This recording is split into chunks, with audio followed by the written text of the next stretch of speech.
क्योंकि त्रिदेव उन दुर्बल देवताओं की शक्ति बन जाते हैं, किंतु अब इस विवाह की आड़ में देवताओं की शक्ति के स्रोत को ही छीन लेंगे हम और उन्हें मुक्त कर देंगे उनके दायित्वों से। देवताओं के अनुचित दम को तोड़ेगा ये दंबासुर, दंबासुर, दंबासुर। किंतु पिताश्री, असुर गुरु शुक्राचार्य इसकी अनुमति देंगे? बुद्धि भ्रष्ट हो गई है उनकी। वो असुर गुरु होकर भी महादेव के तप में लीन है। वो हमारा मार्गदर्शन करने के योग्य नहीं। हमें उनके सुझावों की आवश्यकता नहीं। हम स्वयं अपना मार्ग नियत करेंगे और समस्त जगत पर अपना आधिपत्य स्थापित करेंगे। जो आज तक ना हो सका वो आप कैसे करेंगे पिताश्री? बलवान है, पराक्रमी है, मायावी है, किंतु दूरदर्शिता की कमी है मेरे पुत्रों में।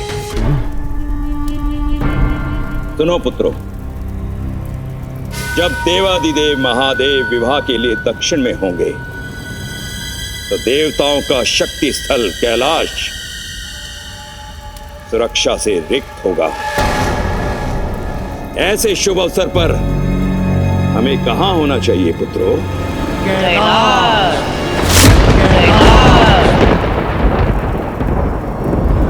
कैलाश पर विजय पाते ही समस्त ब्रह्मांड पर आधिपत्य स्थापित होगा हमारा, केवल हमारा।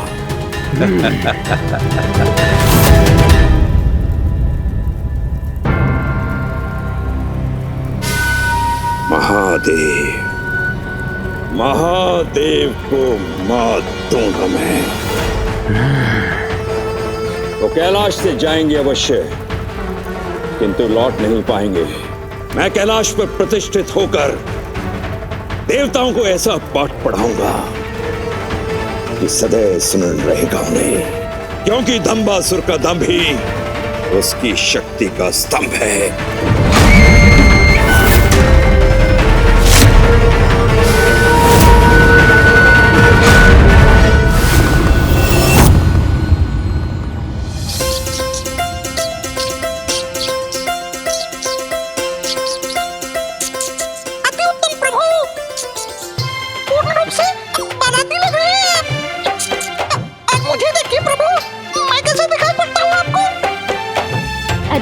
मूषक जी, अद्भुत। गणेश,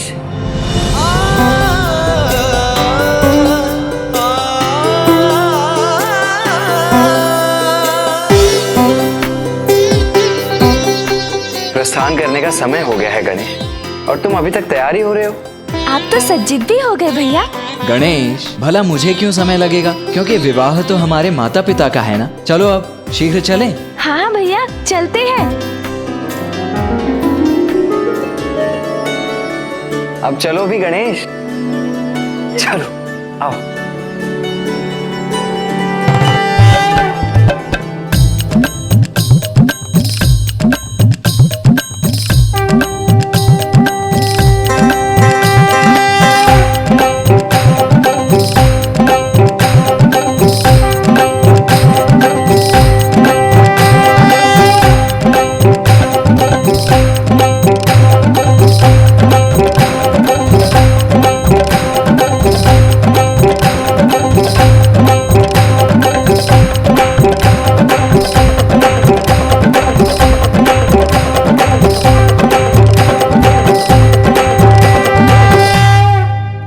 फूफा जी, बुआ जी कहाँ है?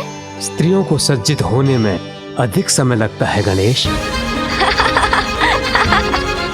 हाँ ना, अब किसी को तो बारात की शोभा बढ़ाने के लिए सुसज्जित होना होगा ना।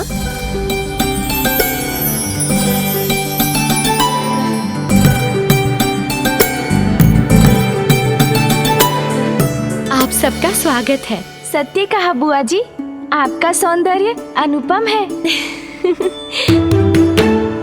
परंतु वर कहीं नजर नहीं आ रहे हैं। उन्हें भी सज्जित होने में समय लग रहा है क्या? मैं तो कब से तैयार हूं नारायण।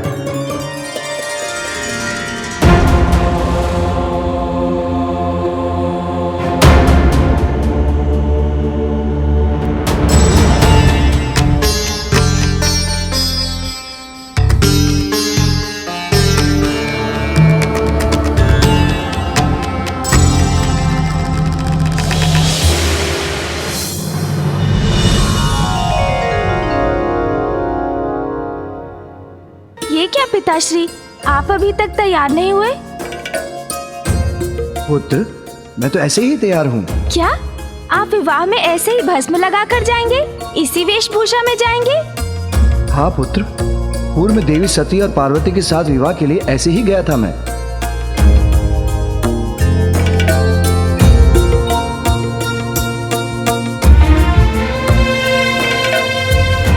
पिताश्री, इस बार तो कुछ परिवर्तन हो सकता है ना? मैं उचित कह रहा हूँ ना मामा जी? उचित है गणेश। महादेव, पूर्व में बारात लेकर तो आप ऐसे ही गए थे, परंतु वहां आपने अपना मनोरम रूप भी तो धारण किया था। हाँ, वो देवी मैना के कारण करने पर विवश हो गया था, किंतु इस बार तो रूप धरने का कोई कारण भी नहीं। नानी जी के कारण? हाँ पुत्र, तुम्हारी नानी ने जब इन्हें इस रूप में देखा तो सशंकित हो उठी और देवी पार्वती से इनका विवाह करने से मना कर दिया। परंतु मेरे आग्रह करने पर जब इन्होंने अपना दिव्य मनोरम रूप धारण किया, तब कहीं जाकर तुम्हारी नानी ने शादी के लिए हाँ कहा था। पिताश्री, हमें भी दिखाइए ना अपना दिव्य मनोरम रूप, हम उनसे वंचित क्यों रहे? हाँ पिताश्री, माँ भी आपका दिव्य रूप देखकर प्रसन्न हो उठेंगी। नहीं पुत्र कार्तिकेय, नहीं गणेश, मैं ऐसे ही जाऊंगा। हम पूर्व से ही विलंब हो रहे हैं, अब मैं वस्त्र परिधान में अपना और समय नहीं गंवा सकता। गणेश, प्रतीत होता है पिताश्री इतनी सरलता से नहीं मानने वाले। हाँ भैया, किंतु हम भी उनके ही पुत्र हैं, हम भी उन्हें विवश कर देंगे। इसका कोई ना कोई उपाय तो अवश्य होगा। शीघ्र हमारी बुद्धि को कोई युक्ति अवश्य प्राप्त होगी। हाँ गणेश, जब तक पिताश्री अपने रेशमी वस्त्र और आभूषण धारण नहीं करेंगे, हम उन्हें विवाह मंडप में स्थित ही नहीं होने देंगे। ऋषिवर अत्रि, देवी अनुसुईया,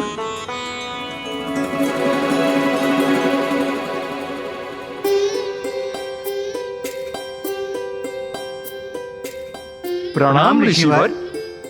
प्रणाम माता। आप पुनः भूल गए प्रभु।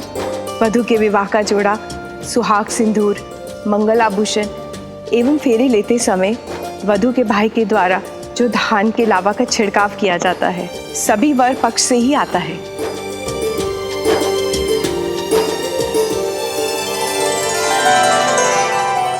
धन्यवाद देवी। देवी अनुसुईया, अब महादेव की आरती कर इस बारात का मंगल आशीष कीजिए।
असुरराज दंभासुर की असुरराज दंभासुर की असुरराज दंभासुर की असुरराज दंभासुर की असुरराज दंभासुर की असुरराज दंभासुर की। कैलाश यात्रा प्रारंभ हो।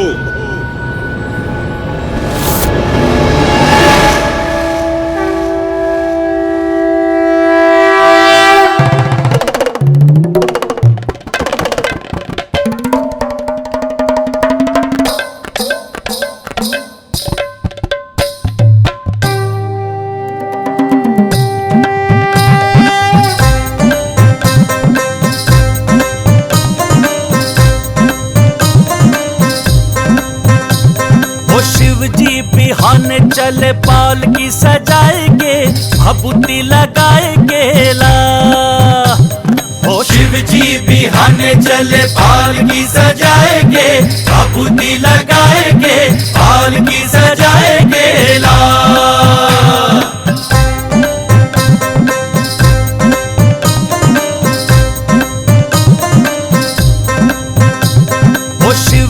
बिहाने चले पाल की सजाएंगे भभूति लगाएंगे ला।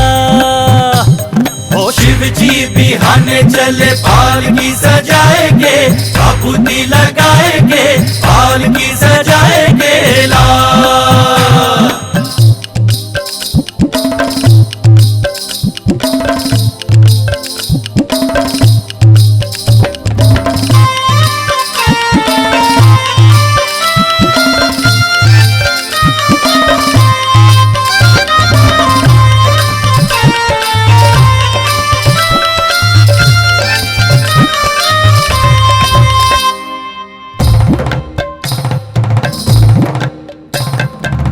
शिव बाबा करें तैयारी कह के सकल समान हो। दाहिने अंग त्रिशूल विराजे नाचे भूत शैतान हो। ब्रह्मा चले विष्णु चले लहके वेद पुराण हो। शंख चक्र और गदा धनुष ले चले श्री भगवान हो। और बंठन के चले बम्बोला लिए भांग धतूर का गोला। बोले ये हरदम चले लड़का पराएंगे भभूति लगाएंगे पाल की सजाएंगे ना। शिव जी बिहाने चले पाल की सजाएंगे भभूति लगाएंगे पाल की सजाएंगे ना।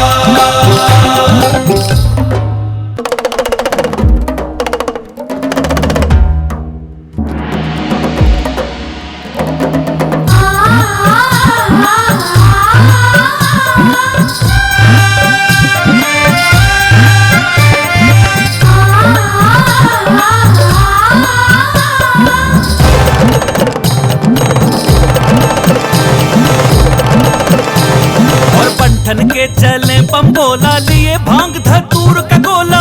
बोले ये हरदम चले लड़का पराएंगे भभूति लगाएंगे पाल की सजाएंगे ना। शिव जी बिहाने चले पाल की सजाएंगे भभूति लगाएंगे पाल की सजाएंगे ना।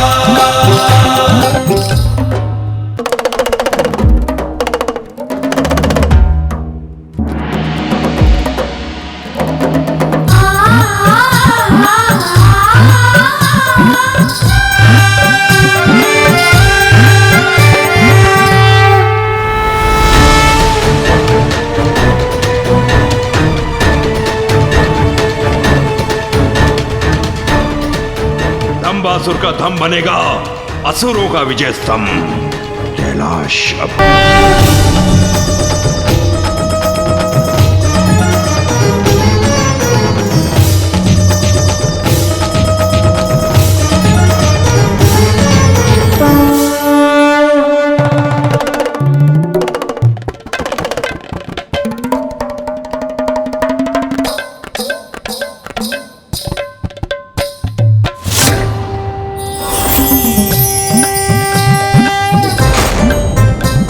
ये कैसी ध्वनि है वहां? सावधान रहना होगा मुझे। रुक जाओ।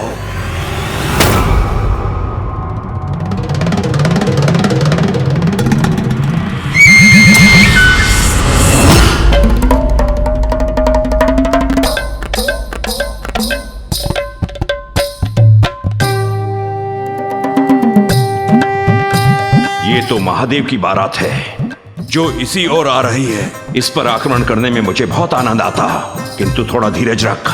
योजना सफल करनी होगी अपनी। इस समय इनके मार्ग से हटना ही उचित है। शीघ्रता से मेरे पीछे छिप जाओ।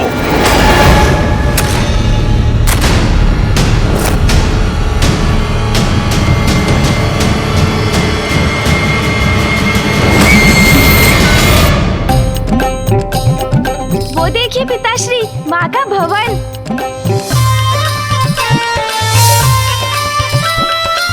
अब हमारी प्रतीक्षा समाप्त होने वाली है उमा। मुझे कन्यादान का अवसर देने के लिए आपने महादेव से विवाह कर मुझ पर बहुत बड़ा उपकार किया है माँ। ये हमारा भी सौभाग्य है कि पुनः महादेव का विवाह देखने का अवसर प्राप्त हो रहा है हमें।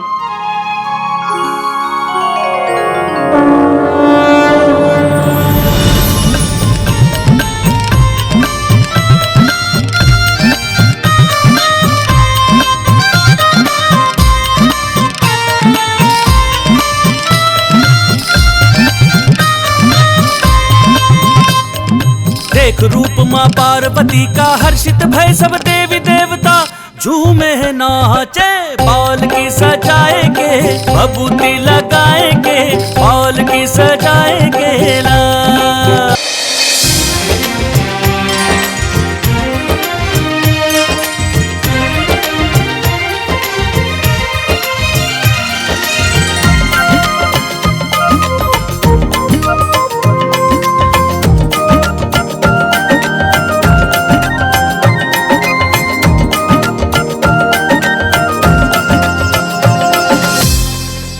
देखिए देवी पार्वती, महादेव बारात लेकर आ गए हैं।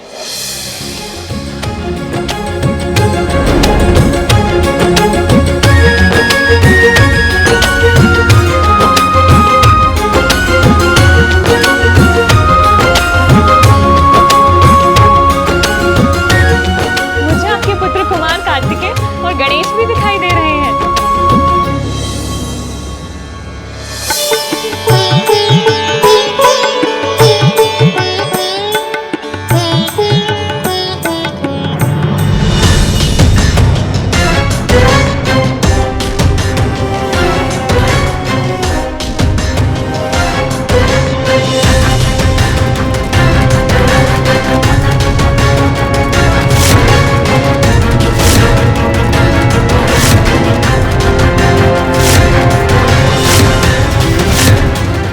महादेव, अब कैलाश पर मेरा अधिकार होने से कोई नहीं रोक सकता।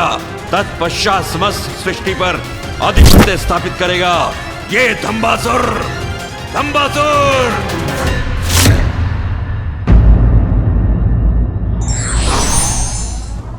अवसर का अनुचित लाभ लेने वाला बुद्धिमान नहीं, अपितु मूर्ख होता है।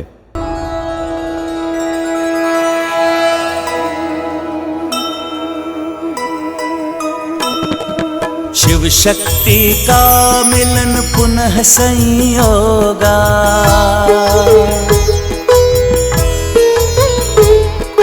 मिटे सब पीरा न रहे वियोगा।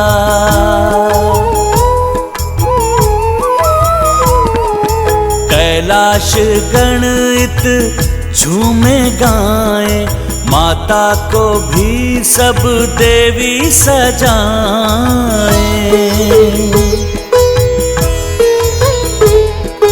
ब्रह्मा और विष्णु देव भी उपस्थिता, महादेव से अब न भय प्रतीक्षा। आज गजानन भी देखो हर्षाए, माता पिता को जब हरिद्रा लगाए। जय गणेश जय गणेश जय गणेश देवा, माता जाकी पार्वती पिता महादेवा। जय गणेश जय गणेश जय गणेश देवा, माता जाकी पार्वती पिता महादेवा।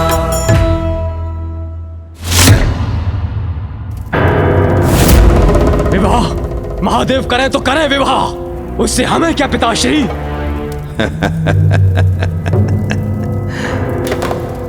महादेव, महादेव का विवाह ही तो अस्त्र है हमारा, जो हम असुरों को देवताओं से मुक्त कराएगा।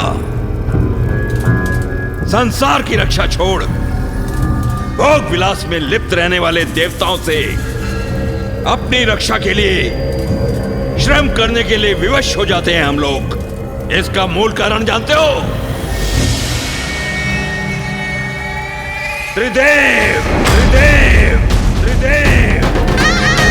क्योंकि त्रिदेव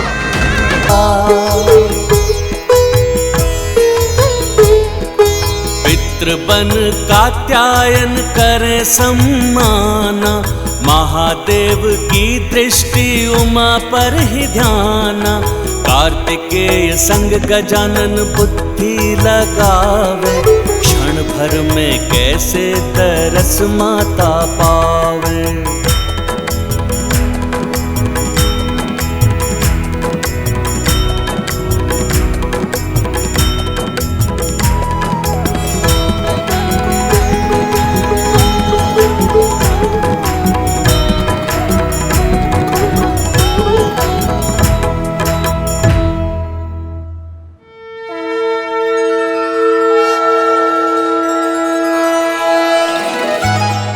नाथ, बिना आपको देखे ही आपकी उपस्थिति का आभास हो गया है मुझे।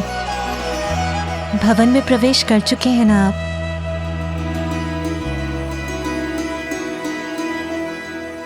ऋषिवर, ये आपकी पुत्री के लिए विवाह के वस्त्र और आभूषण हैं। जी प्रभु, इसे मैं अभी देवी पार्वती के पास पहुंचाता हूं।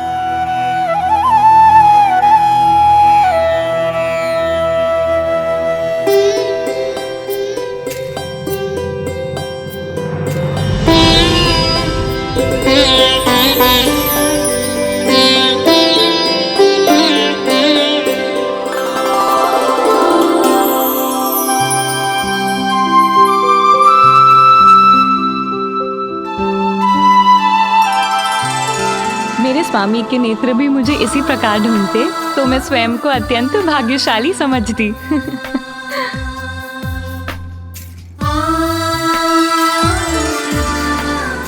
मामी जी, आप भी तो देखिए मामा जी को, कितने सज्जित होकर आए हैं आपके लिए।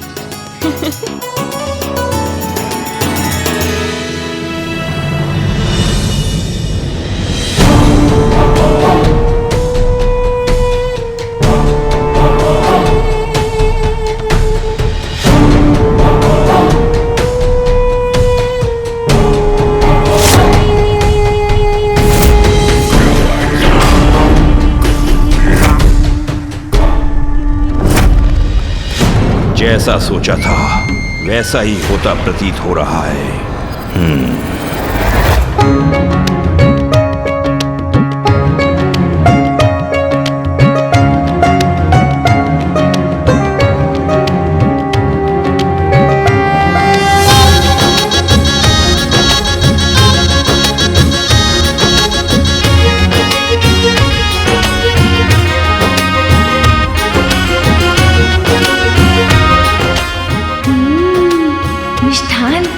आनंद आएगा अब।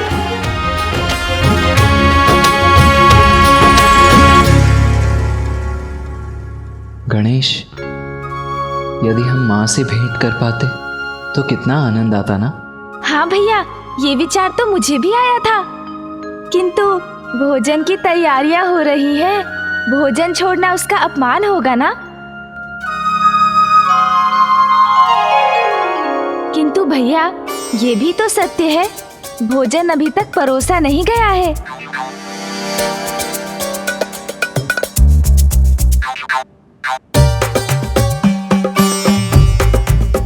हाँ, अर्थात यदि हम अभी उठकर गए तो हम भोजन का अपमान नहीं करेंगे, क्योंकि हमारे थाल तो भोजन से रिक्त हैं।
अतुलनीय है आपकी सुंदरता। सुंदरता की परिभाषा है आप देवी पार्वती। मेरे स्वामी चंद्रदेव भी आपकी अनूठी आभा को देखकर लज्जित हो जाएंगे देवी।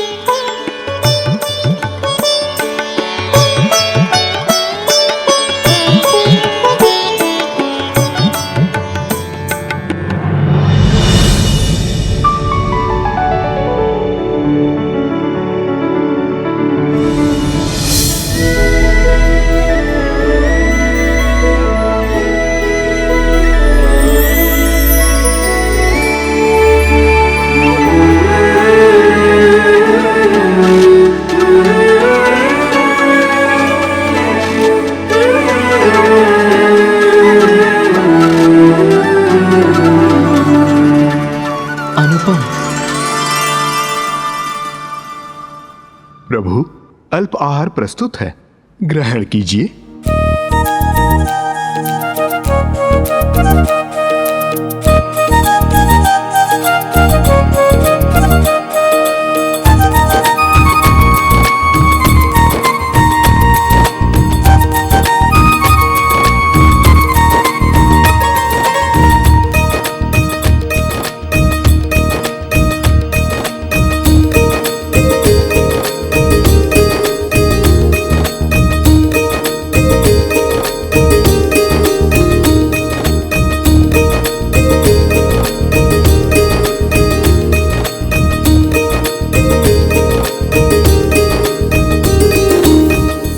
तुमसे भेंट करने के लिए इतना व्यग्र हो रहा हूं मां कि अब तुम्हें देखे बिना भोजन का एक निवाला भी ग्रहण नहीं किया जाता।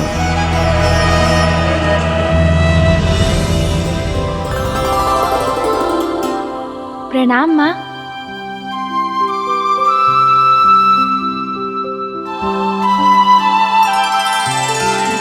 यहाँ क्यों प्रवेश किया आप दोनों ने? आप दोनों को तो बारात के साथ होना चाहिए था ना। वो हम लोग माँ को देखने आए थे मामी जी। हाँ मामी जी। तो हो गई भेंट, अब शीघ्र अब वापस जाओ। पुत्रों, मैं भी तो शीघ्र वहीं आने वाली हूँ, इसीलिए तुम दोनों अपने पिताश्री के साथ वहीं मेरी प्रतीक्षा करो।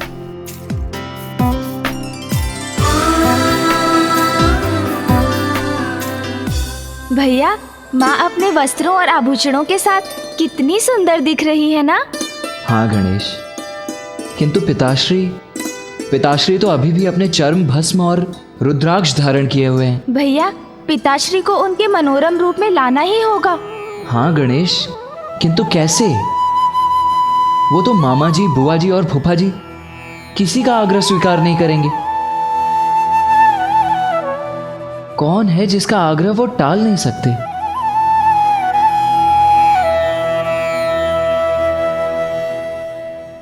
माँ,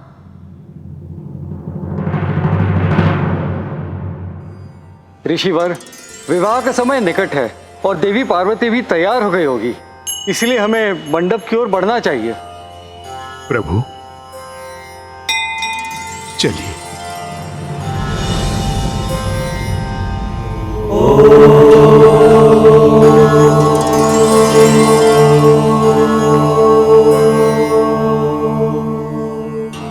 पिताश्री,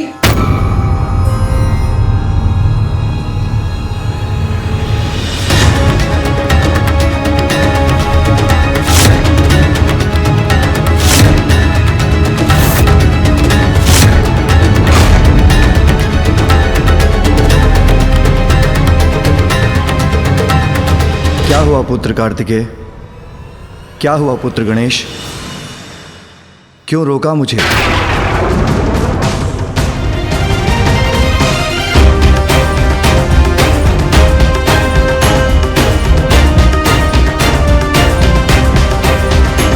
पिताश्री, वो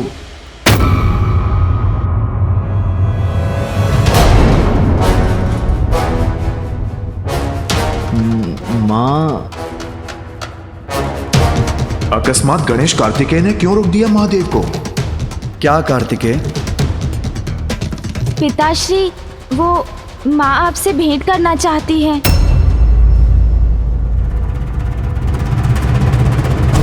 विवाह के मुहूर्त से कुछ समय पूर्व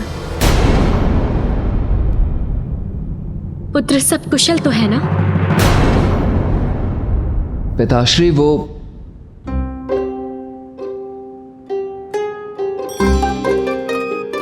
माँ ने कहा है कि विवाह से पूर्व वो आपसे भेंट करके आपसे कुछ कहना चाहती हैं।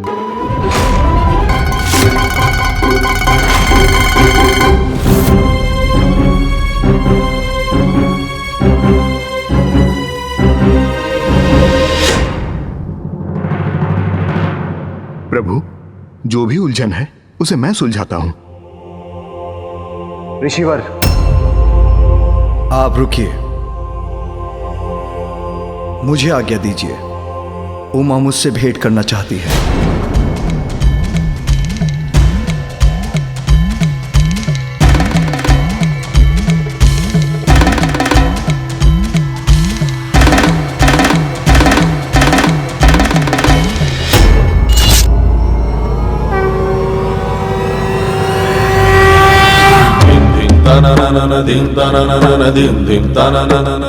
ऐसा क्या है जो उमा अभी कहना चाहती है?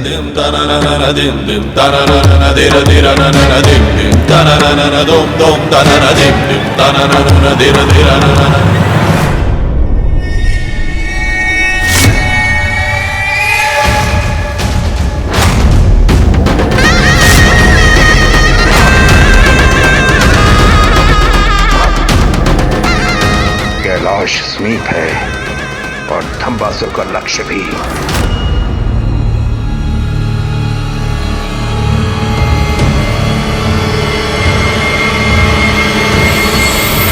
वहीं रुक जाइए नाथ। उमा, विवाह के पूर्व वर और कन्या का एक दूसरे को देखना उचित नहीं है ना?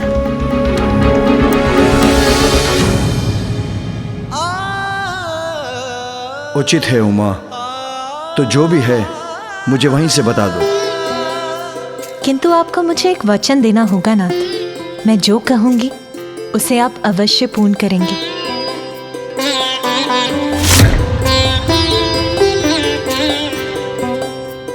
आज हमारे पुनर्विवाह के इस पावन अवसर पर उपहार स्वरूप मेरी एक इच्छा पूर्ण करने का वचन दीजिए। कहिए नाथ, आप वचन देंगे ना? उचित है उमा, मैं वचन देता हूं। मेरी इच्छा है कि आप दिव्य मनोरम रूप धारण कर मुझसे विवाह करें।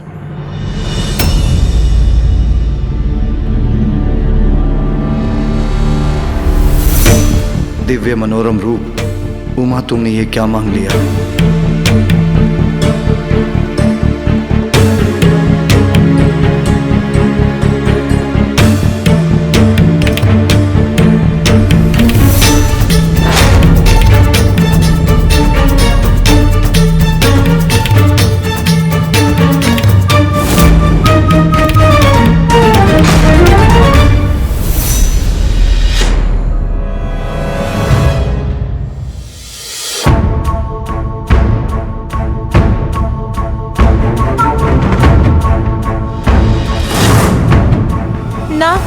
नाथ, स्वामी,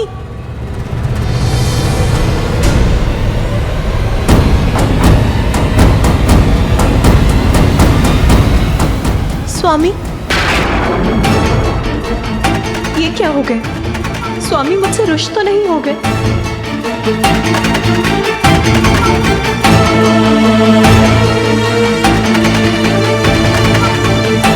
पिताश्री अकस्मात गंभीर क्यों हो गए?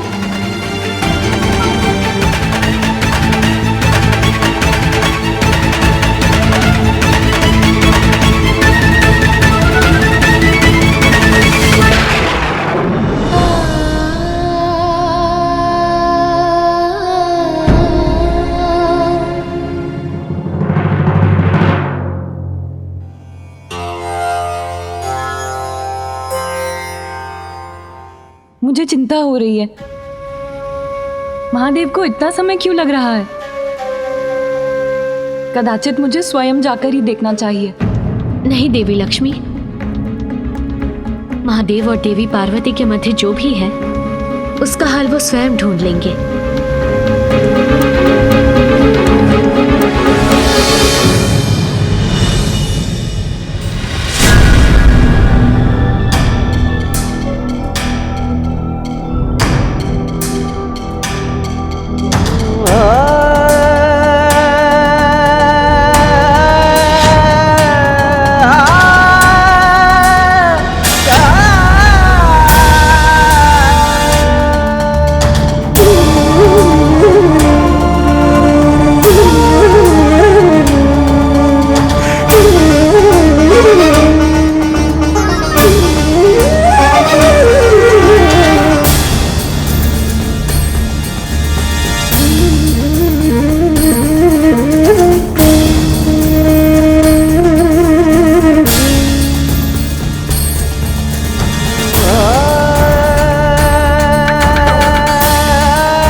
क्या हुआ महादेव, सब कुशल तो है? विवाह के कुछ क्षण पूर्व ही पत्नी पति से वचन मांग ले तो सब कुछ कुशल कैसे हो सकता है नारायण? ऐसा क्या वचन मांग लिया देवी पार्वती ने? वही जो आप सभी मांग रहे हैं।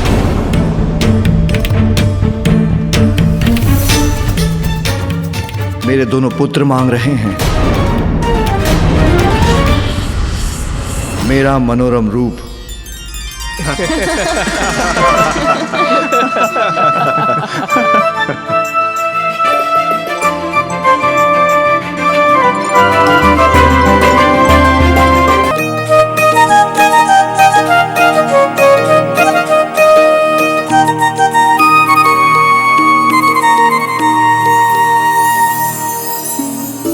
पिताश्री, हमसे कोई भूल हुई हो तो क्षमा करें। पुत्रों, पिता हूं तुम्हारा, परिहास करना मुझे भी आता है।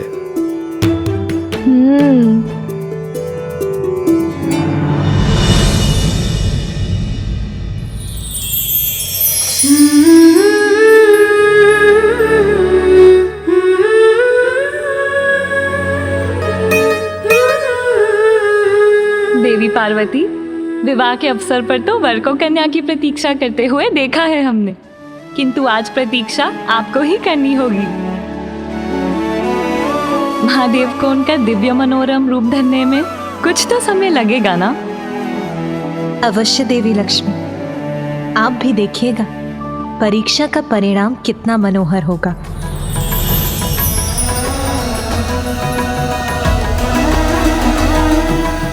ना, आपके दिव्य मनोहर रूप को देखने के लिए मैं सदियों तक प्रतीक्षा कर सकती हूँ।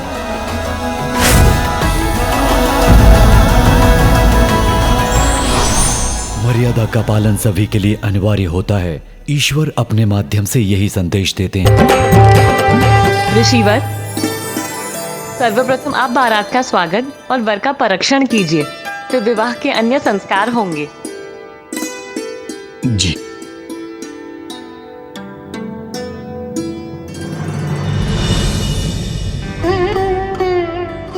मैं भी बाहर जा रही हूँ। अब आप इस स्थान से महादेव को निहार सकती हैं।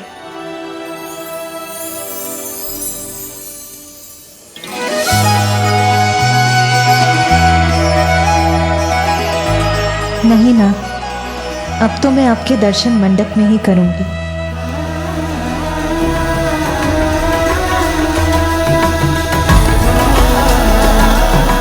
उमा, मैं आ गया।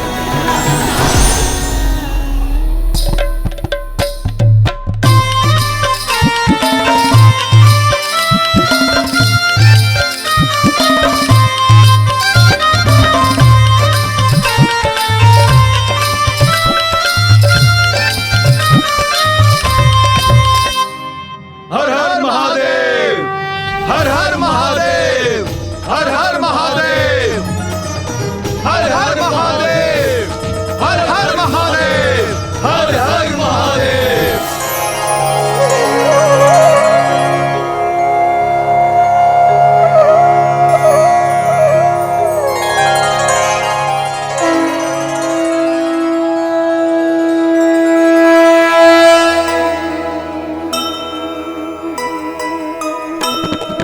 शंभु बारात लावे उमा के द्वारे।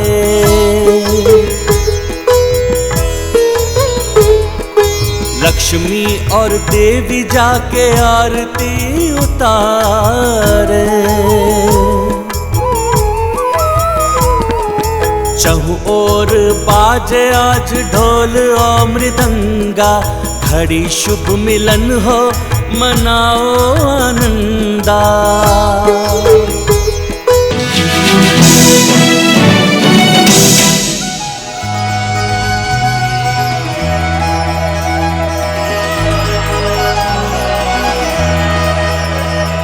सूरज संजम के माथे पर कुमकुम का मंगल टीका, ऐसी शोभा देख के सृष्टि का लगता हर रंग फीका।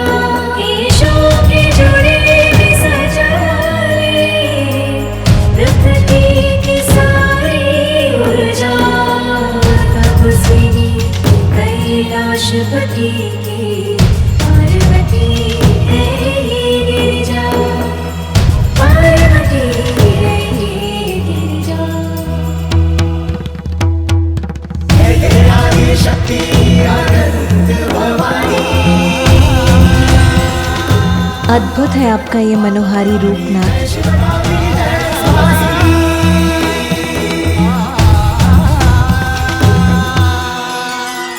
शक्ति और सौंदर्य से परिपूर्ण माता पार्वती के दर्शन अत्यंत सुखमय हैं।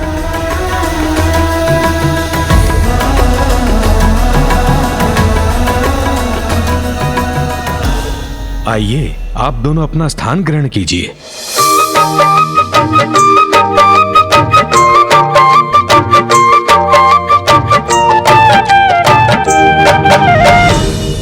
विवाह की मांगलिक विधियां आरंभ करने से पूर्व मंगल मूर्ति प्रथम पूज्य गणेश जी की पूजा करनी होगी।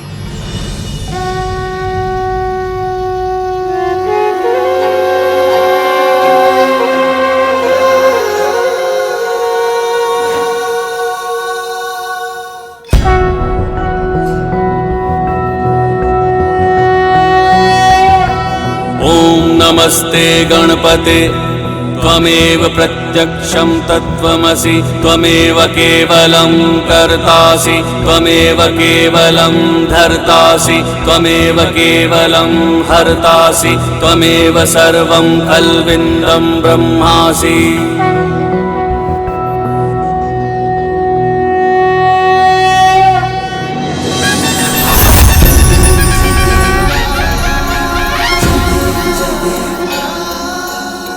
महादेव देवी पार्वती कल्याण हो। सिंदूर लाल चढ़ायो अच्छा गजमुख को, दो दिल लाल विराजे सुध गौरी हर को, नाथलिए गुड़ लड्डू साई सुरवर को, महिमा कहीं न जाए। आप दोनों के इस रूप का जो भी दर्शन करेगा उसका वैवाहिक जीवन सदा मंगलमय और सुखमय होगा। आप सबका मंगल हो।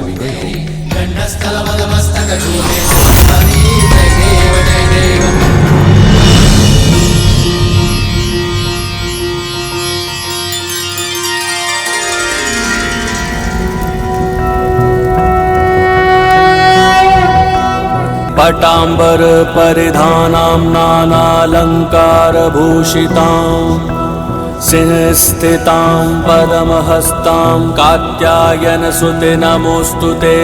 परमां पदमयी देवी परब्रह्म परमात्मा। स्वामी, मेरी प्रतीक्षा सार्थक हुई जो आपके इस मनोरम रूप के पुनः दर्शन हुए। उमा, सर्वप्रथम मैंने ये रूप तुम्हारे लिए धारण किया था और तुम्हारे लिए अपना रूप मैं बारंबार धारण करूंगा।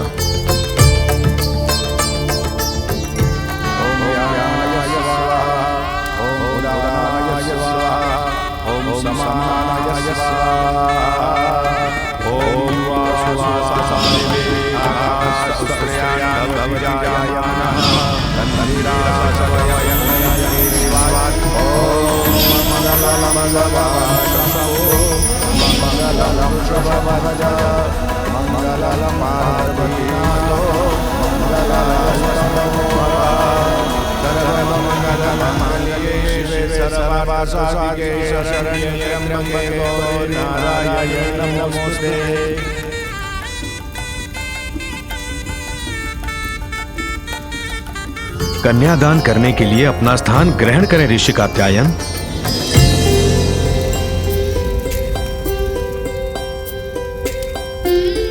कन्यादान का संकल्प कीजिए।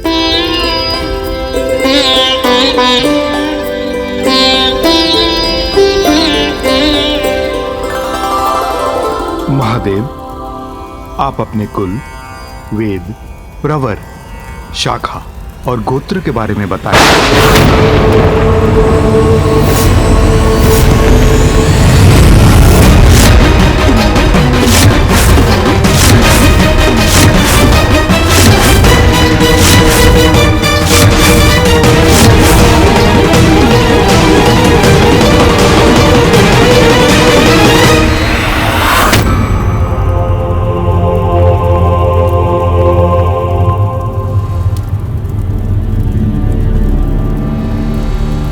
ऋषिवर, ये कैसा प्रश्न पूछ रहे हैं आप पिताश्री से? कितने यत्नों के पश्चात तो मां से विवाह के लिए तैयार हुए हैं। यदि उनका क्रोध पुनः जागृत हो गया तो उन्हें शांत कराना अत्यंत कठिन हो जाएगा।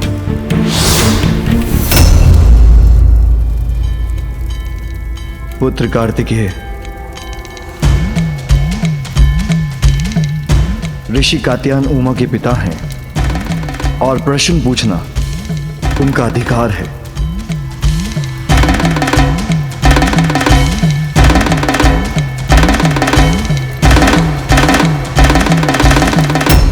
पुत्र गणेश, इनके प्रश्नों का उत्तर दे दो। जी पिताश्री।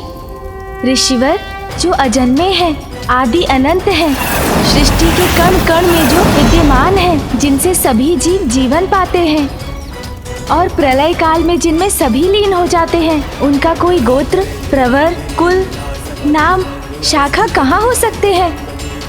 जो वेदों के सार हैं, वो कैसे कोई एक वेद से बन सकते हैं? महादेव का तो कोई रूप ही नहीं है। वो तो प्रकृति से परे, निर्गुण, परम ब्रह्म परमात्मा है, निराकार, निर्विकार, मायाधीश एवं परात्पर है। इसलिए वो गोत्रहीन होकर भी उत्तम गोत्र और कुल वाले हैं। महाशक्ति जगत जननी के तप के कारण जो आज आपके जामाता बन रहे हैं, वे स्वयं कई कुलों के आदि हैं। किंतु ऋषिवर, अभी भी आप उनका गोत्र जानना ही चाहते हैं तो सुनिए। सगुण महादेव का गोत्र और नाद इनका कुल है। नाद शिवमय है और शिव नादमय।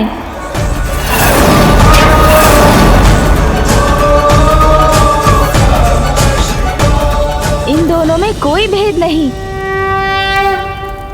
क्षमा करें प्रभु, किंतु संकल्प हेतु पूछना अनिवार्य था और इसका लाभ भी हुआ। प्रथम पूज्य मंगल मूर्ति श्री गणेश जी के मुख से आपकी महिमा का गुणगान सुनने का अवसर जो मुझे प्राप्त हुआ।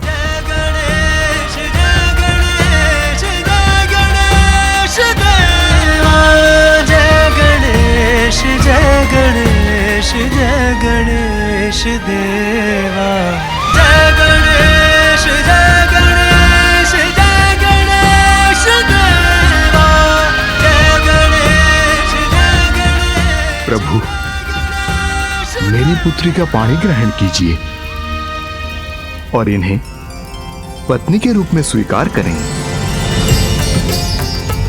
ये तो मेरा अहोभाग्य है ऋषिवर। साधु साधु साधु साधु साधु साधु साधु साधु साधु साधु साधु।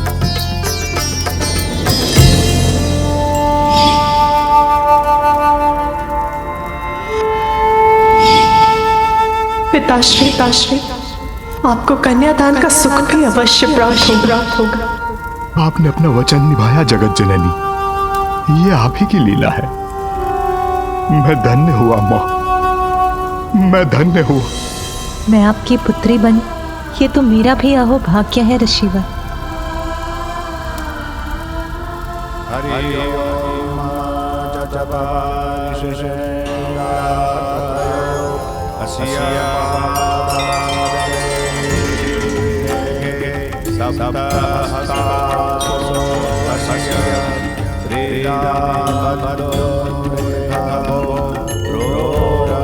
आप इनका गठबंधन कीजिए।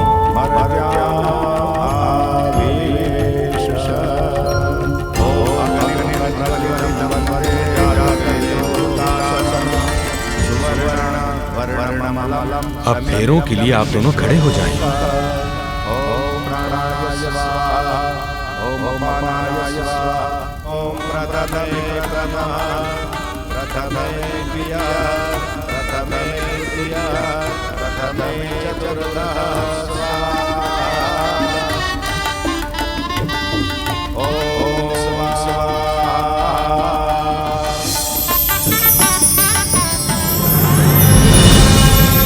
दुःखानि सर्वाणि त्वया सह विभज्यते यत्तत्त्वविहितम् यास्यामि अपारपुत्रहरिदम् अस्मि नास्ति च सन्तुष्टा द्वितीयसा विहितम् भक्तिरता नित्यं सदैव प्रियभाषिणी भविष्यामि पदेच्चैव तृतीयसा प्रविहितम् आर्ते आर्ता भविष्योमि सुखदुःखा विभागिनी तवाज्ञा पालयन्या कार्येषु भवामित्वसाचिनी धर्मार्थः कार्येषु कन्या सप्तपदे ब्रवीत्।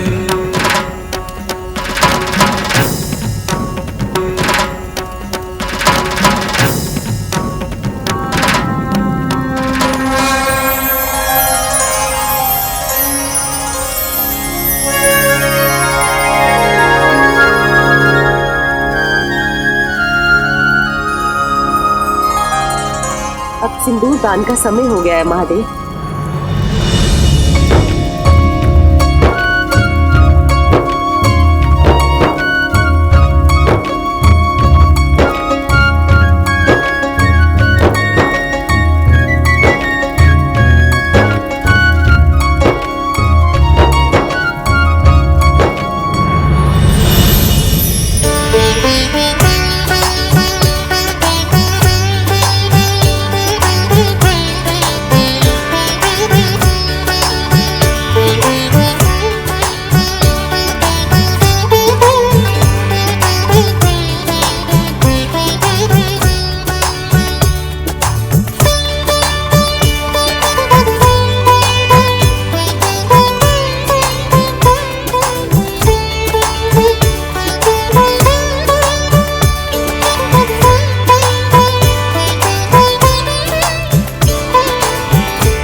हमारा पुनर्विवाह हो गया स्वामी।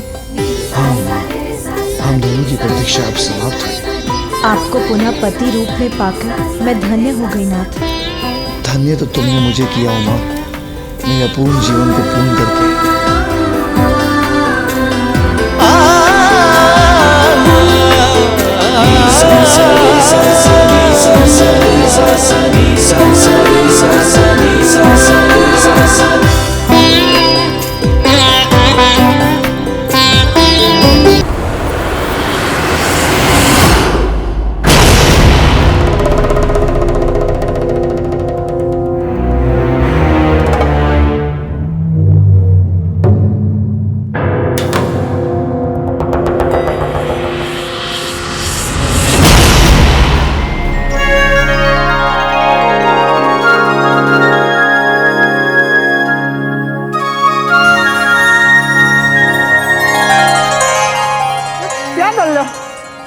और तुम क्या कर लो? ठीक से लगाओ ना।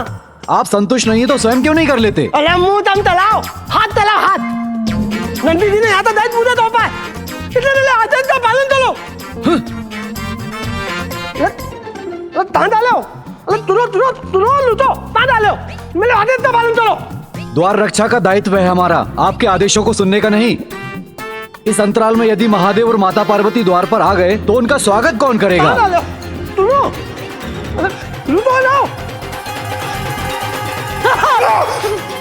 तुम मेरा उतार देख ले, उनका ताल दे दो। इन दोनों तो मैं दे दूंगा। प्रभु माता तो तन लेकर लाते ही होंगे, उत्ते पुलवी मुझे तिद्ल तेलात तो उत्ते अनुरूप तदाना होता।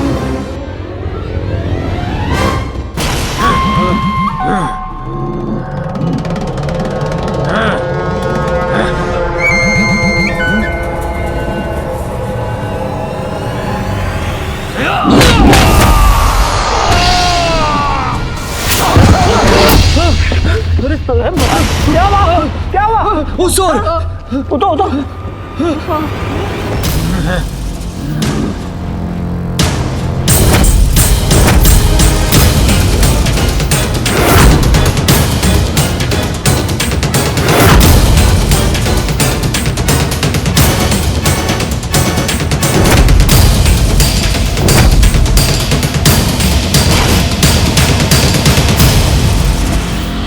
कौन हो तुम लोग? यहाँ आने का दाद दे दिया।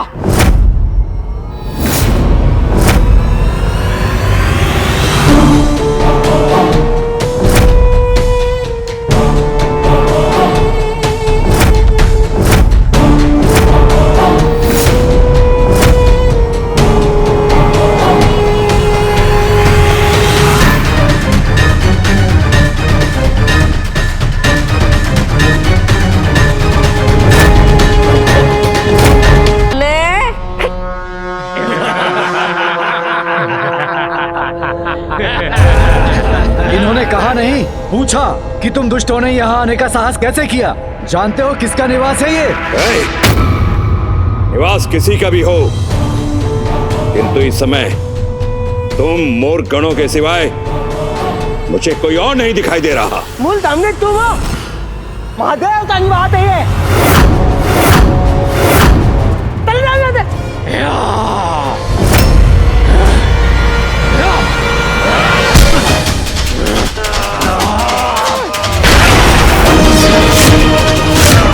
मेरे पिता सर्वशक्तिमान दंबासुर से धृष्टता भरा संवाद करने का दुस्साहस कैसे किया तुमने?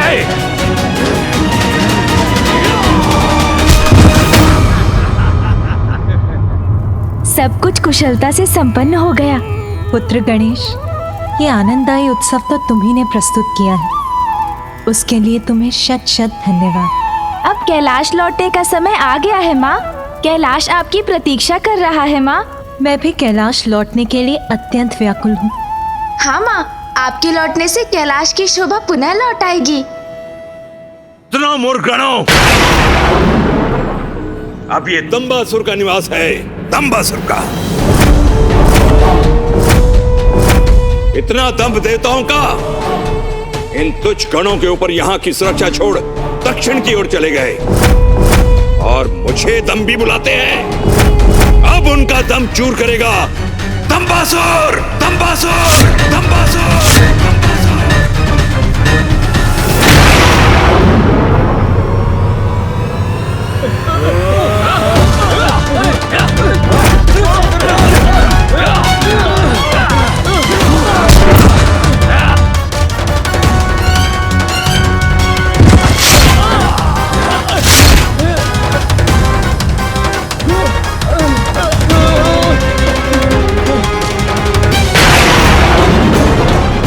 से कैलाश मेरा हुआ।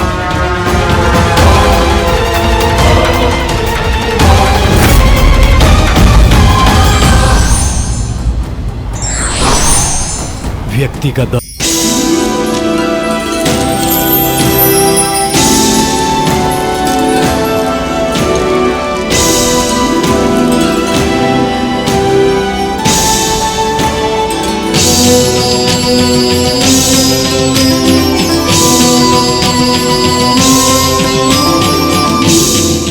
जी, अब आप विवाह के लिए पूर्ण रूप से तैयार हैं।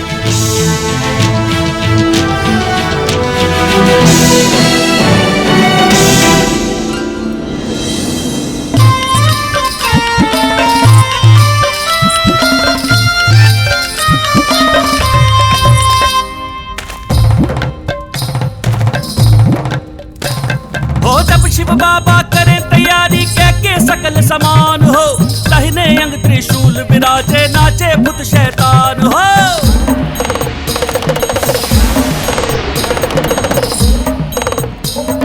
ब्रह्मा चले विष्णु चले लहके वेद पुराण हो, शंख चक्र और गदा धनुष ले चले श्री भगवान हो।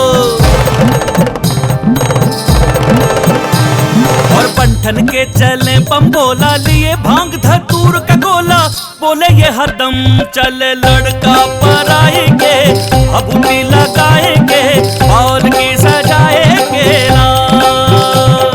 शिव जी बिहाने चले बाल की सजाएंगे, अबूती लगाएंगे बाल की सजाएंगे ना।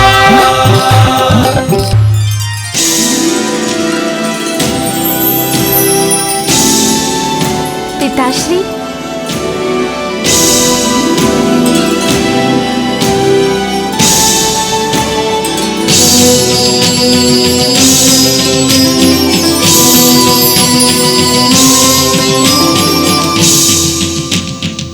दिव्यता से ओतप्रोत पिताश्री का ये रूप तो अनुपम है।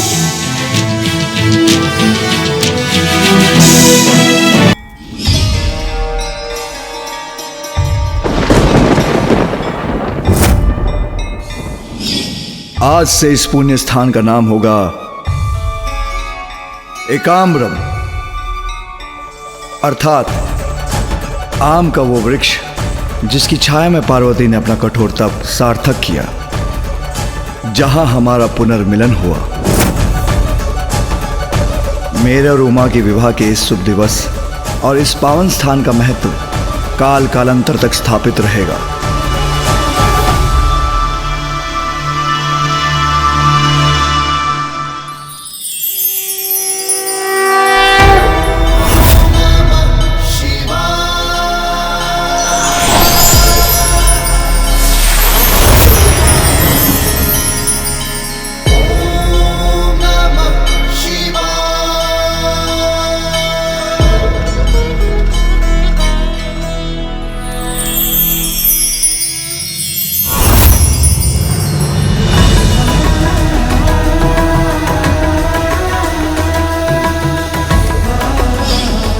यहां स्थित जिस शिवलिंग की उपासना कर उमा ने मुझे प्रसन्न किया,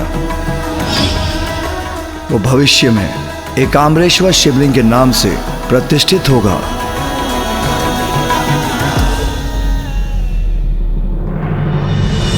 इस रूप में मैं यहां इस तीर्थ स्थल पर अपने भक्तों को दर्शन देकर उनकी मनोकामनाएं पूर्ण करूंगा।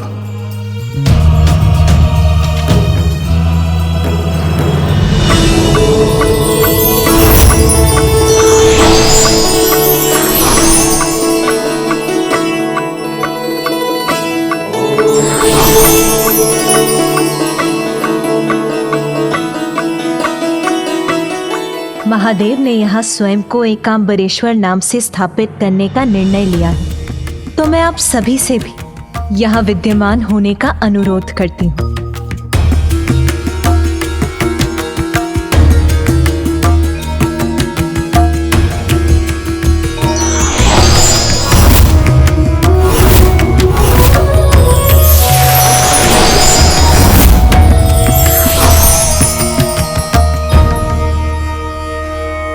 माता पार्वती, प्रभु महादेव, ये हमारा सौभाग्य जो आपने अपने इस दिव्य विवाह का हमें साक्षी बनने का अवसर दिया और इस पावन स्थान पर हमें आपके साथ स्थापित होने का अवसर देकर आपने हम पर पुनः कृपा की। इसलिए जो भी भक्त अपनी मन में पूरी भक्ति के साथ यहां आएगा, उसे आपके साथ साथ हमारी भी कृपा की वर्षा प्रदान होगी।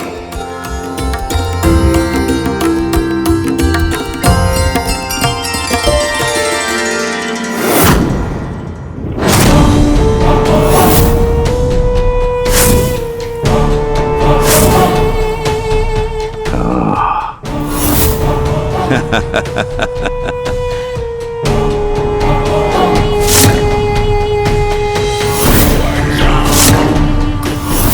ये है वो स्थान जहां महादेव विराजते हैं।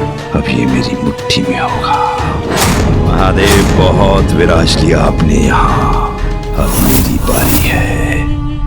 अब कैलाश पर मेरा अधिकार है, मेरा अधिकार। अब भगवान के इस निवास पर वास होगा हम असुरों का, और आज से हम होंगे यहाँ के भगवान। जो करेगा अपने असुर साम्राज्य का विस्तार इसी कैलाश से। कैलाश राज दंबासुर जी की, कैलाश अधिपति दंबासुर जी की, महान दंबासुर दंबासुर जी की।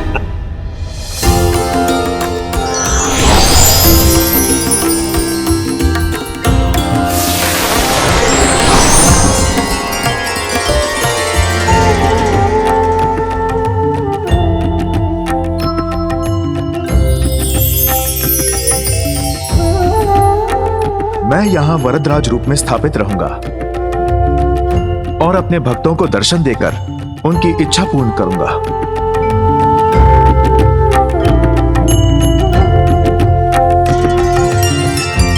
पुत्र गणेश,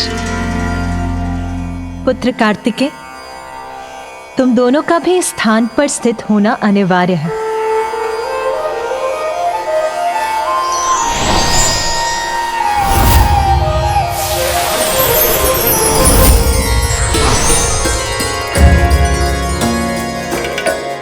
यहाँ पुत्र कार्तिकेय का मंदिर कुमार कोट्टम के नाम से जाना जाएगा।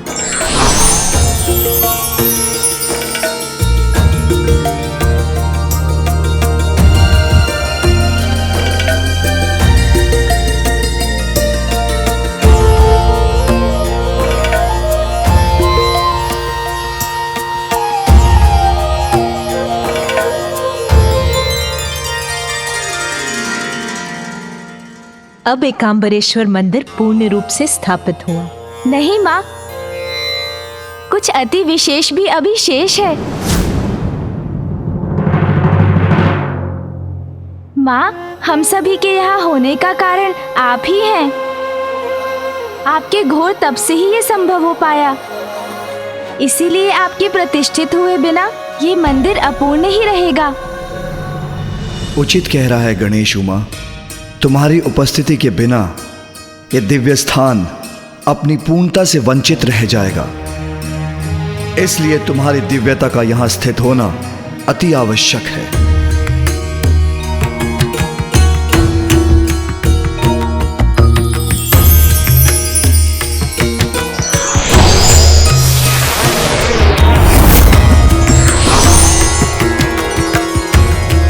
उमा, तुम्हारा ये भव्य मंदिर कांची कामाक्षी के नाम से विख्यात होगा।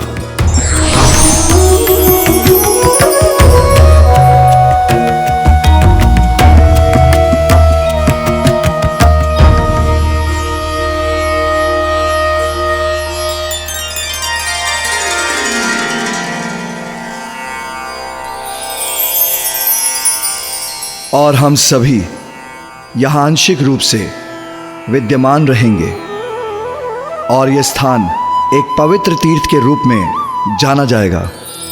वैसे इस स्थान से एक और भी कथा जुड़ी है जिसका महत्व स्वयं सर्वोपरि है। ये स्थान पार्वती का शक्तिपीठ तो पूर्व काल से ही है।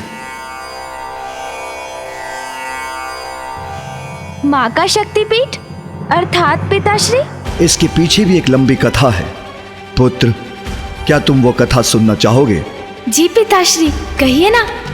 इसका संबंध तुम्हारी माँ के अतीत से है। तुम्हारी माँ देवी पार्वती पूर्व काल में प्रजापति दक्ष की पुत्री देवी सती के रूप में जन्मी थी। देवी सती ने कठोर तप कर मुझे प्रसन्न किया। इस प्रेम और त्याग से अभिभूत होकर हमने फिर विवाह करने का निश्चय किया, किंतु सती के पिता प्रजापति दक्ष पूर्व से ही मेरे वैराग्य और असंसारिक जीवन के विरुद्ध थे। किंतु इसके पश्चात भी मैं और देवी सती विवाह के सूत्र में बंध गए। प्रजापति दक्ष पूर्व से ही हमसे अप्रसन्न तो थे ही, एक दिन आकस्मिक एक घटना ने हमारे जीवन को ही परिवर्तित करके रख दिया। ये प्रसंग उस दिवस का है पुत्र, जब देवी सती कैलाश के उपवन में विचरण कर रही थी।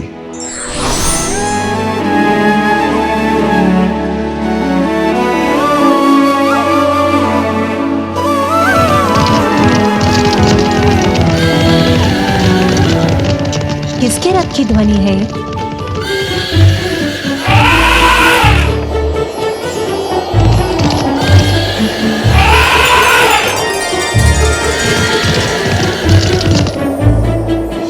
इतनी भोर में इंद्रदेव और सूर्यदेव अपनी पत्नियों के साथ कहाँ जा रहे हैं? संभव है उनका भ्रमण करने का मन कर गया होगा।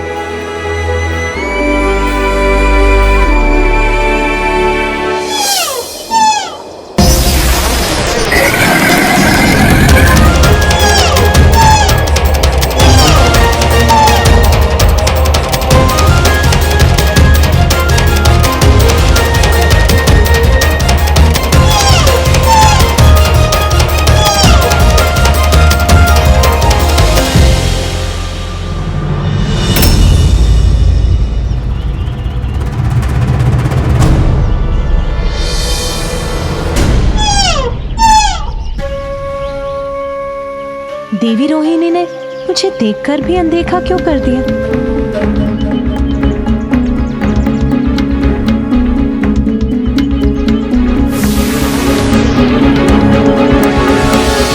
सभी देवता, यक्ष, गंधर्व एक ही दिशा में कहाँ जा रहे हैं?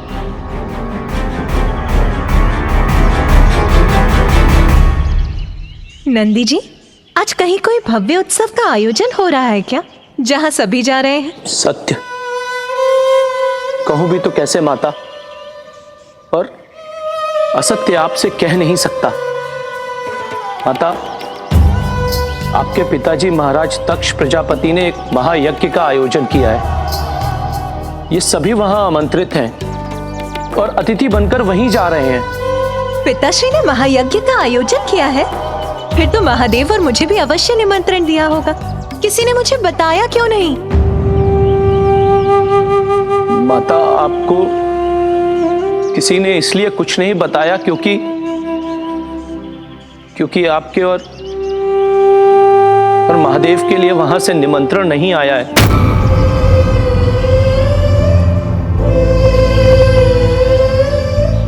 हाँ, तो ये भी उचित है।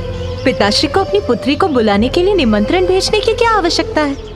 पिताश्री के महायज्ञ में जाना तो पुत्री का कर्तव्य होता है।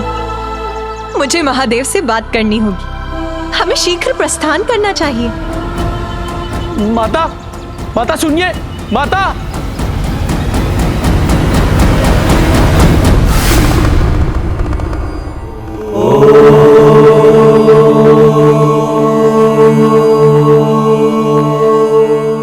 स्वामी, नाथ, मेरे पिता के यहाँ यज्ञ का आयोजन है, हमें वहां जाना चाहिए। नहीं सती, बिना निमंत्रण कहीं भी जाना अहित को आमंत्रण देना है। तुम्हारे पिता मेरे विरोधी हैं, इसलिए उनका जामाता होने पर भी उन्होंने हमें यज्ञ का निमंत्रण नहीं भेजा, और जहां आपका स्वागत न हो वहां जाना अनुचित है। उमा, और उचित यही है कि वह अपना यज्ञ शांतिपूर्वक कर सके। मेरे पिता का निवास मेरा निवास है, वहां जाने के लिए निमंत्रण की आस लगाना अनुचित है, अनावश्यक है। स्वामी, पिताश्री के यज्ञ में सभी उपस्थित होंगे। उस विशाल सभा में सभी से भेंट करने का अवसर प्राप्त करने का आनंद आएगा। इसीलिए मेरा आपसे निवेदन है, आप भी चलिए वहां। सती, जो बिना बुलाए कहीं जाते हैं वो अनादर के पात्र बनते हैं। ऐसा अनादर जो मृत्यु से भी अधिक कष्टदायी होता है। अनादर कैसा स्वामी? अपने पिताश्री की सभी संतानों में उन्हें सर्वाधिक प्रिय मैं ही हूँ। आप उन्हें बिना समझे हट कर आए। क्या संभव है आप आमंत्रण नहीं प्राप्त होने को अपना अनादर समझ बैठे हैं? सती, तुम्हारा पति हूं मैं, और तुम्हें समझाना मेरा कर्तव्य है कि यदि यज्ञ में वो हमारी उपस्थिति नहीं चाहते हैं तो हमें तुम्हारे पिता की इच्छा का मान रखना चाहिए। मेरे पिता की इच्छा स्वामी? हाँ सती, हमें वहां देखकर उनका क्रोध जागृत होगा और क्रोध से उनका यज्ञ असफल होगा। स्वामी, संभव है उन्होंने हमें निमंत्रण इसीलिए नहीं भेजा कि उन्हें ज्ञात है आप उनसे कितनी घृणा करते हैं। इसके विपरीत तुम्हारे पिता को ही मैं सदैव अप्रिय रहा, किंतु फिर भी तुमने मुझसे विवाह किया। जिस विवाह को स्वीकार करने के लिए ब्रह्मदेव ने उन्हें विवश किया, इस बात से वो आज तक व्यथित हैं, जिसके कारण वो मात्र मुझसे ही नहीं, वो तुमसे भी क्रोधित हैं। आप दोनों के परस्पर मतभेद का प्रभाव मैं स्वयं पर नहीं ले सकती। चलिए प्रभु, हमें जाना चाहिए। सती, इच्छा जब हठ का रूप ले लेती है तो उसका परिणाम सदैव विनाशकारी होता है। हट मैं नहीं, आप कर रहे हैं स्वामी। पुत्री का पिता के यहाँ जाना विनाशकारी कदापि नहीं हो सकता। मैं आपसे निवेदन करती हूँ नाथ, यदि और कोई कारण नहीं है तो मेरी इच्छा पूर्ण करने के लिए ही वहां चलिए। सती, यदि तुम जाने का निर्णय ले ही चुकी हो तो मैं तुम्हें रोकूंगा नहीं, किंतु इसके बाद भी मैं कदापि तुम्हारे साथ नहीं जाऊंगा। अभी आप ही ने कहा कि हट उचित नहीं, और अब आप ही अपने हट पर अडिग हैं। उचित है फिर, मैं आपकी पत्नी अवश्य हूं, किंतु मैं अपने पिता की पुत्री भी हूं, इसीलिए मैं वहां अवश्य जाऊंगी। कि विवाह के उपरांत प्रथम बार मैं वहां अकेले ही जाने के लिए विवश हूं। जैसी तुम्हारी इच्छा, किंतु नंदी और अन्य गणों को अपने साथ लेके जाना।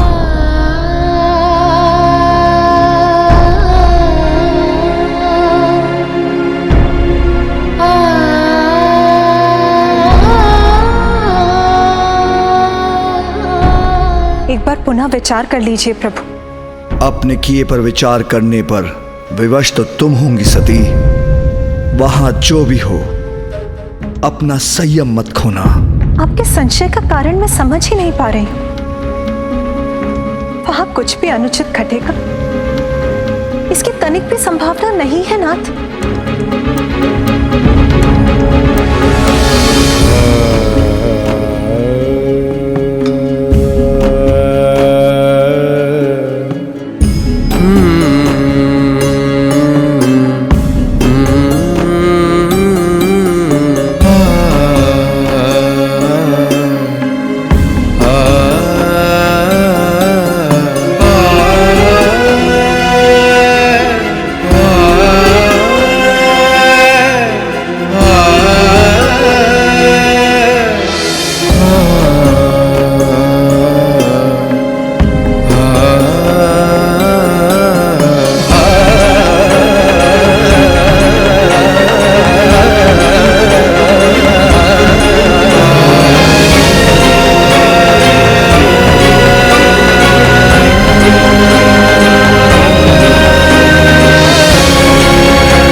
बहनों से भेंट करने के लिए अधीर हो रही। आप यही प्रतीक्षा कीजिए, मैं भीतर जाती हूँ।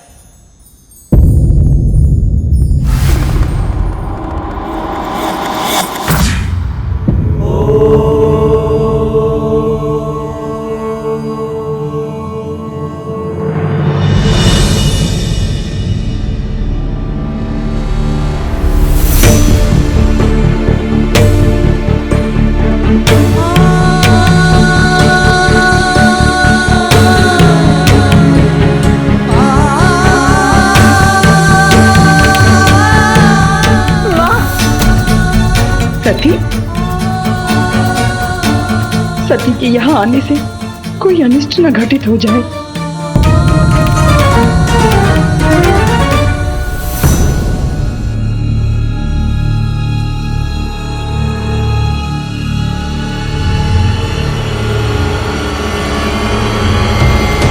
ये सभी मेरी अवहेलना क्यों कर रहे हैं?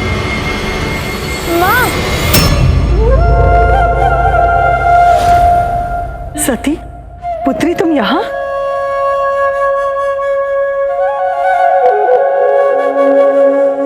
माँ, पिताश्री कहाँ? माँ के मुख पर अचानक चिंता की रेखाएं क्यों उभर आईं?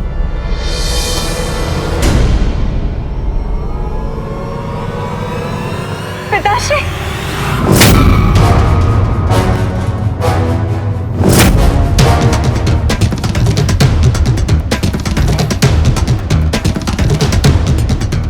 पिताश्री! पिताश्री ने मेरी ओर देखकर अपनी दृष्टि क्यों घुमा ली?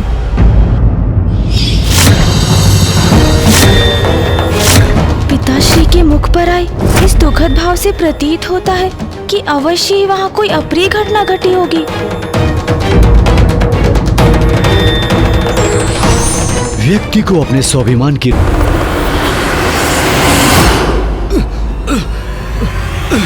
नहीं, रुक जाइए, ये उचित नहीं होगा। अपने अशुभ पग लेकर आप माता के भवन के भीतर प्रवेश नहीं कर सकते। प्रतीत होता है इनके दम ने इनकी दृष्टि बाधित कर दी है।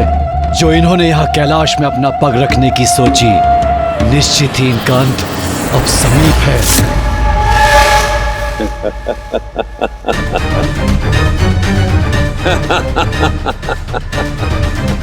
विनाश होगा इस दुष्ट का, सर्वनाश होगा।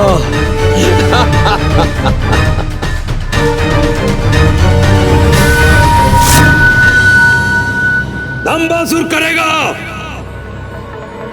अब कैलाश का निर्माण।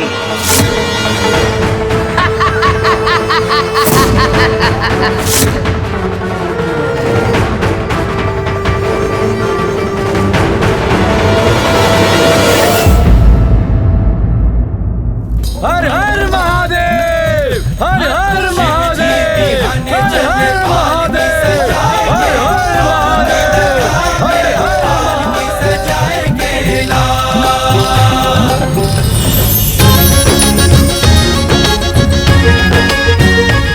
अब हमारे कैलाश लौटने और इस पावन स्थान से जाने का समय आ गया है उमा।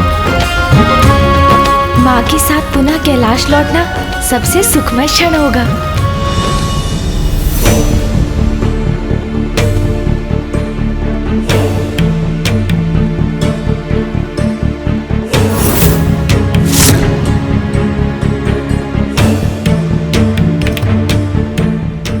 देवी महादेव तो ये टमाटाल देना होगा।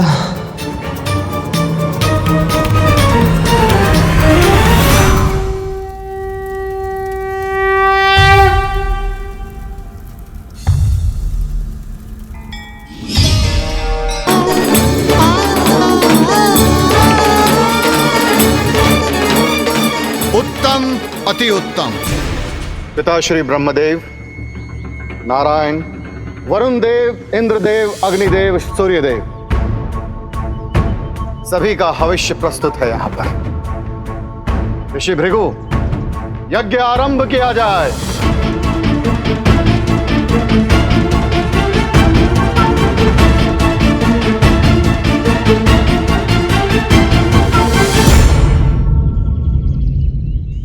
समस्त देवताओं का भाग है इसमें, तो महादेव का क्यों नहीं?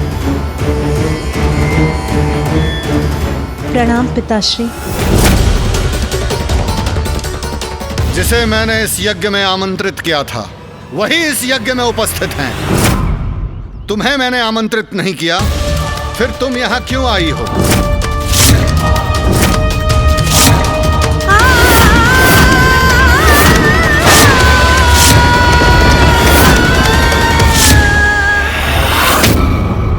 पिताश्री जो कर रहे हैं वो अनुचित है। पिताश्री, आपका क्रोध मुझसे, इसीलिए आपने मुझे आमंत्रित नहीं किया, उचित है। यह अधिकार है आपका, किंतु आप अपने क्रोध में परम मंगलकारी महादेव को ही भूल गए।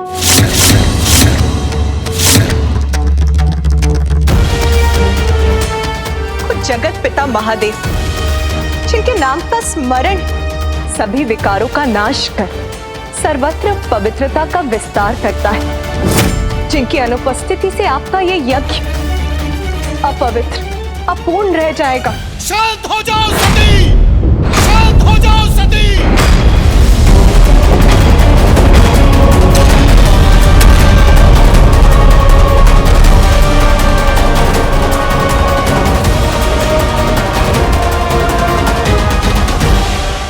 आप प्रतीक्षा ना करें ऋषि भृगु, यज्ञ आरंभ कीजिए।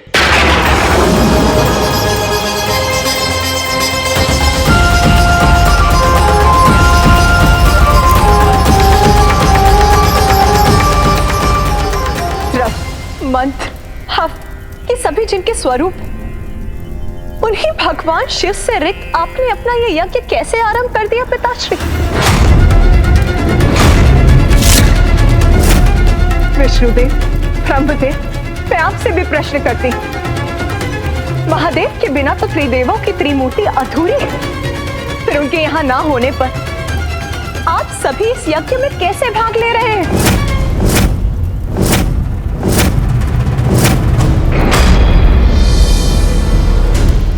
बिना निमंत्रण यहां आकर तुम मेरे भगवानों का, अतिथियों का अपमान करने का दुस्साहस कर रही हो। क्यों आई हो तुम यहाँ पर? जिसे सदैव भूत प्रेत पिशाचों से घिरे रहना प्रिय हो, वो मंगलकारी कैसे हो सकता है? अरे वो तो अमंगलकारी है। अपने पति का चयन तुमने हमारी इच्छा के विरुद्ध किया। जिसके प्रेम में अंधी होकर तुमने पिता पुत्री के संबंध का सम्मान नहीं किया, जिसके अवगुण नहीं देख पाती हो तुम, उस शिव की तुलना तुम मेरे भगवानों से कर रही हो। अरे वो शिव अमंगलीय है।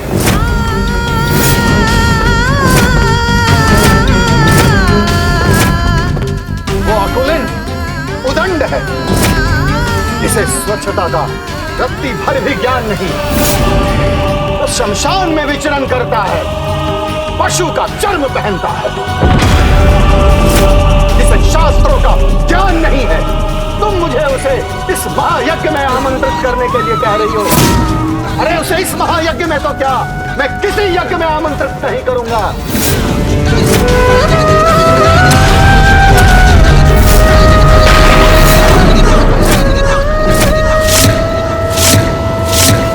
और हाँ, एक बात ध्यान से सुन लो। जब तुम मेरे यज्ञ में आ ही गई हो तो अपने लिए कोई स्थान ग्रहण कर लो। और हाँ, यज्ञ के उपरांत एक साधारण भिक्षुनी की तरह भोजन करने के बाद अपने भविष्य का भाग अवश्य लेती जाना, और साथ में आभूषण और स्वर्ण भी लेती जाना, क्योंकि तुम्हारा साधारण भिक्षुक पति तुम्हें ये वस्तुएं प्रदान नहीं कर सकता।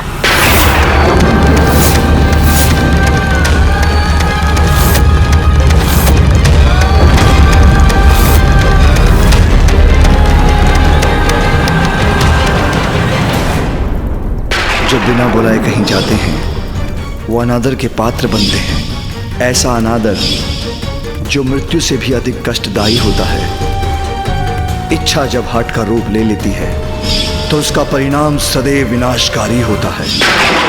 सत्य कहा था स्वामी, अपने हठ में ये मैं कितनी बड़ी भूल कर बैठी। अब इतने अपमान के बाद मैं अपने स्वामी के पास किस मुख से लौटूंगी?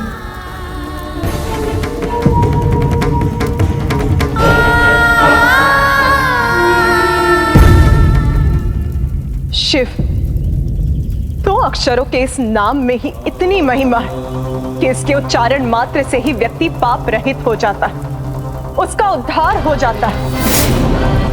और सर्वशक्तिशाली, अति पावन, पवित्र शिव को आपने अमंगलकारी कहने का दुस्साहस किया पिताश्री। वास्तव में अशिव तो आप हैं पिताश्री। जिन्हें आप नाम से शिव और कर्म से अशिव कह रहे हैं, वो साक्षात परमेश्वर है, जो समस्त शास्त्र, समस्त नियम, शुद्ध और अशुद्ध के भेद से परे, जिनके स्पर्श से गंगा भी पवित्र हो जाती। वो पवित्र कैसे हो सकते हैं? इसीलिए उन्हें अपवित्र कहने वाले उद्दंड और अकुलीन तो आप है पिता, आप है पिता, आप है।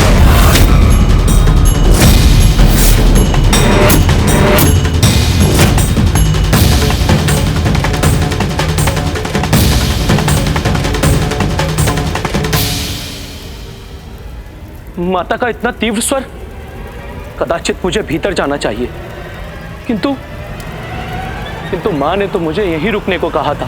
क्रोध और अहंकार के अंधकार ने मेरे पिता के बुद्धि और विवेक को हर लिया, किंतु आप सभी को क्या हो गया?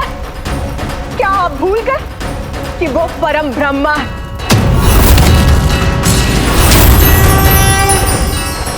और यदि ये नहीं भूले तो उनकी अनुपस्थिति में यहां क्यों हैं आप?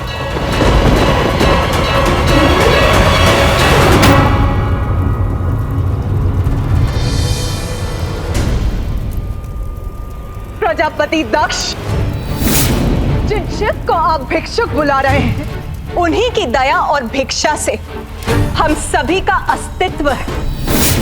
बहुत घमंड है ना आपको अपने पद का, अपने भव्य भवन, अपने स्वर्ण, रथ, वस्त्र आदि संपन्नता का, किंतु ये सभी तो नश्वर, अस्थाई, वेदों का खोखला ज्ञान है आपको। क्योंकि यदि आप वेदों का सार समझते तो आपको स्पष्ट हो जाता कि वेदों का सार उन दो अक्षरों के नाम में स्थित है, और वो नाम है शिव, और वो नाम है शिव, और वो नाम है शिव, और वो नाम है शिव।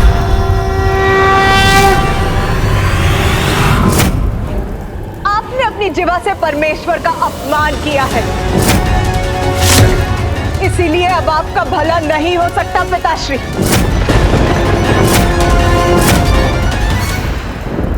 जो महादेव की निंदा करता है और जो मौन रखकर उनकी निंदा को सुनता है, वो सभी महादेव के अपराधी हैं।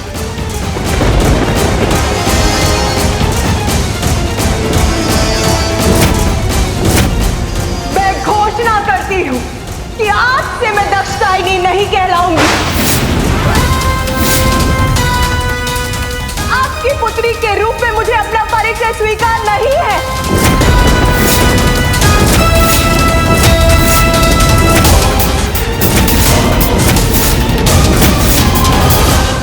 और सत्य तो ये कि अब मुझे जीवित रहने का अधिकार ही स्वीकार नहीं।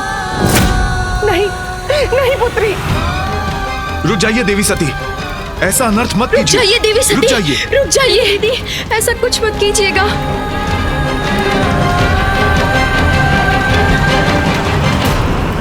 जो अपने प्रियजनों के उचित सुझाव कौन सुना करता, उसका यही परिणाम होता है। मैंने अपने स्वामी के शब्दों पर ध्यान नहीं दिया, इसीलिए मैं इस स्थिति की भागी हूं। आपके मुख से मेरे स्वामी, समस्त संसार के स्वामी के लिए जो अपमानजनक शब्द निकले, उसका कारण भी मैं ही बनी। यदि मैं यहाँ नहीं आती तो आप मेरे स्वामी के लिए अपशब्द नहीं कह पाते। आपके द्वारा की गई शिव निंदा का कारण भी मैं ही, जिसका प्रायश्चित मुझे अपने प्राण देकर ही करना होगा।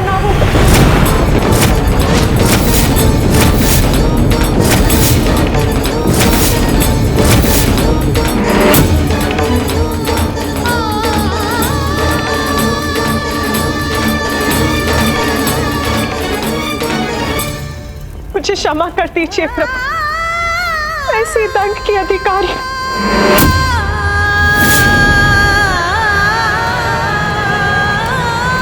नहीं पुत्री, नहीं।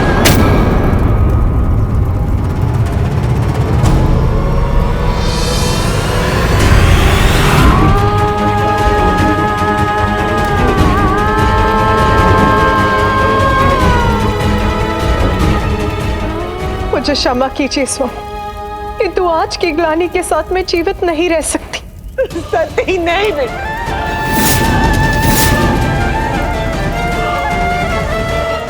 हे योगाग्नि, प्रकट हुई और अपने में समा के भस्म कर दीजिए मुझे।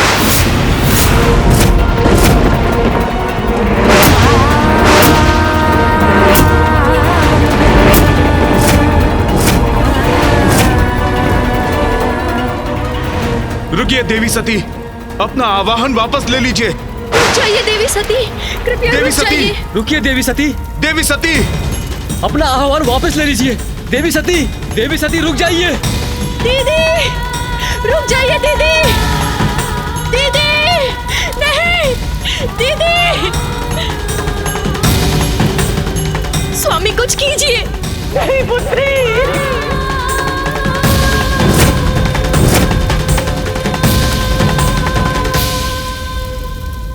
कि यदि यज्ञ में वो हमारी उपस्थिति नहीं चाहते हैं तो हमें तुम्हारी पिता की इच्छा का मान रखना चाहिए। हमें वहां देखकर उनका क्रोध जागृत होगा और क्रोध से उनका यज्ञ असफल होगा।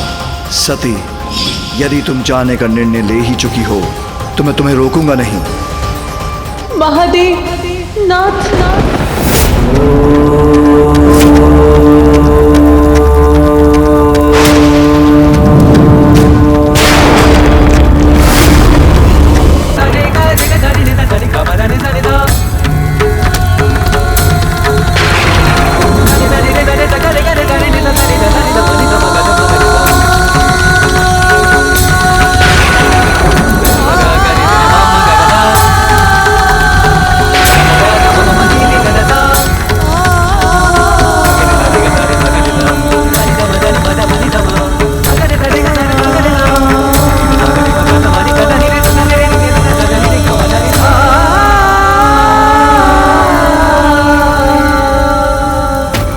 हवन कीजिए प्रजापति दक्ष।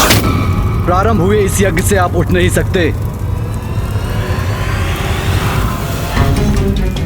प्रजापति दक्ष, अपने यज्ञ में महादेव का अपमान कर देवी सती के दाह का कारण बनने का अनर्थ किया है आपने। अब आपका अनिष्ट अवश्य होकर रहेगा। ये आकाशवाणी कैसी? किसका स्वर है ये? संपूर्ण सृष्टि, संपूर्ण प्रकृति का स्वर है ये। प्रकृति के कण कण ने आपको आपके भविष्य की चेतावनी दी है प्रजापति दक्ष।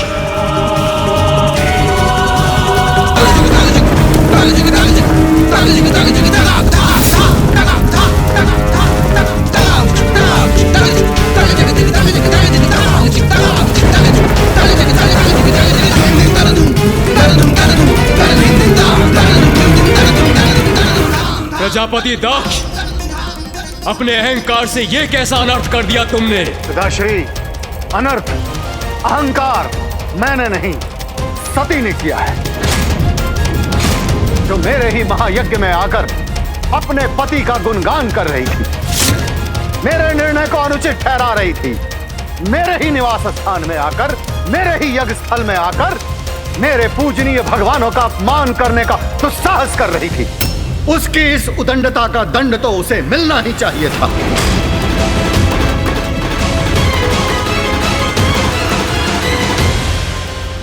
मैं तुम्हारा पिता हूं, इसलिए यहां आया था, किंतु यहां जो कुछ भी घटित हुआ है उसके बाद मेरा यहां एक क्षण भी रहना अनुचित होगा। रुक जाइए ब्रह्मदेव। यहां सभी देवी देवता प्रजापति दक्ष के आवाहन पर इस महायज्ञ में भाग लेने के लिए पहुंचे हैं, इसलिए ये यज्ञ पूर्ण होने तक किसी का भी यहां से प्रस्थान करना उचित नहीं है। अपमान है ये यज्ञ वेदी का और इसे मैं कदापि सहन नहीं करूंगा।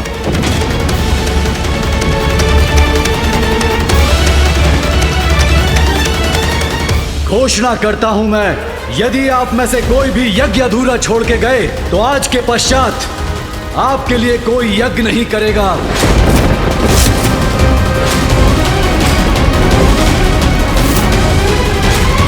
स्पष्ट है पिताश्री, जब तक ये महायज्ञ संपन्न नहीं हो जाता कोई भी यहां से बाहर नहीं जा सकता।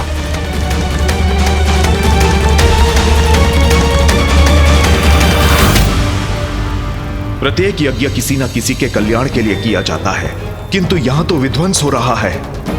प्रभु नारायण, आराध्य हैं आप हमारे, वचन दिया है आपने हमारी रक्षा का, इसलिए यज्ञ में आपका रहना अनिवार्य है। भक्त के सामने भगवान भी विवश हो जाते हैं नारायण। जो हुआ वो अनुचित था, जो अब हो रहा है वो और भी अनुचित है, किंतु वचनबद्ध होने के कारण हमें यहां रहना ही होगा। भीतर की ये शांति चुप क्यों रही है? ना तो यज्ञ के मंत्रोच्चारण की कोई ध्वनि आ रही है और ना ही अब कोई माता का स्वर सुनाई दे रहा है। मुझे भीतर जाकर देखना चाहिए। कुशल तो है मां। प्रजापति दक्ष, हमें यज्ञ क्रिया को आगे बढ़ाना होगा, अन्यथा आपका ये महायज्ञ असफल हो जाएगा।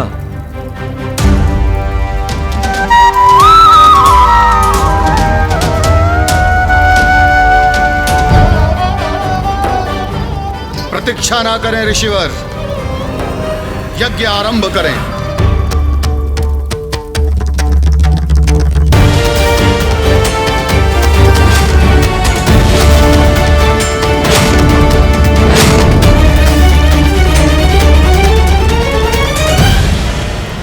माता,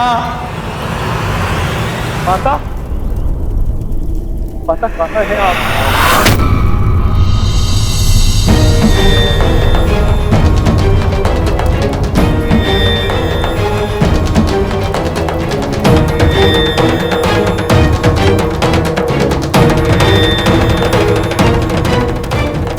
पुष्प के समान कोमल मेरी पुत्री को ये कैसा कष्ट भोगना पड़ रहा है? ये कैसा अनर्थ हो गया है?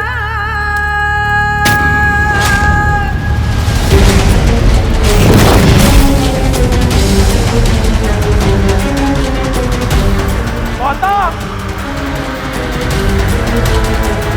माता, माता, माता। दंडता का परिणाम तो आपको भुगतना पड़ेगा प्रजापति दक्ष।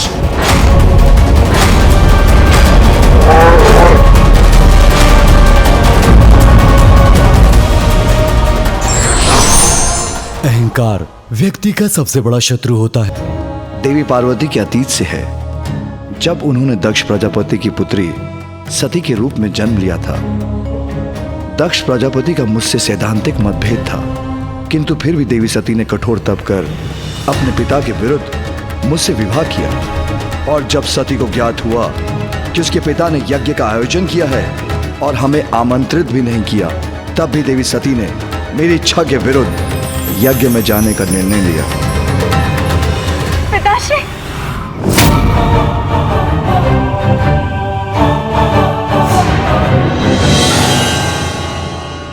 पिताश्री, पिताश्री ने मेरी ओर देखकर अपनी दृष्टि क्यों घुमा ली? प्रणाम।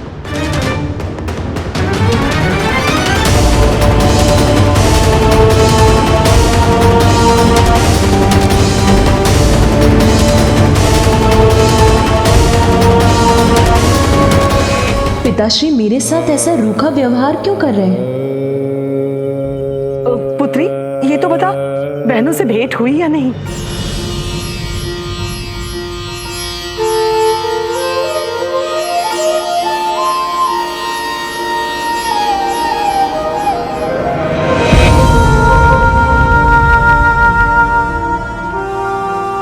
देवी प्रसूति, सभी महत्वपूर्ण अतिथि आ चुके हैं, इसलिए हमें अब यज्ञ आरंभ करना चाहिए।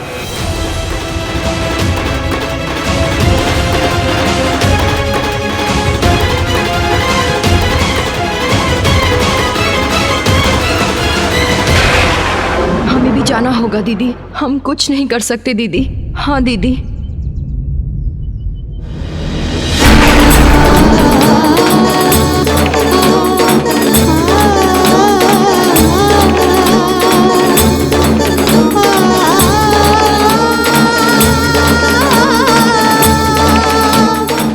सभी मुझसे बच रहे हैं। सब पुरुष हैं आप। धिक्कार है आप पर प्रजापति दक्ष। आपको आपके इस अनुचित कार्य के लिए उचित दंड मिलेगा।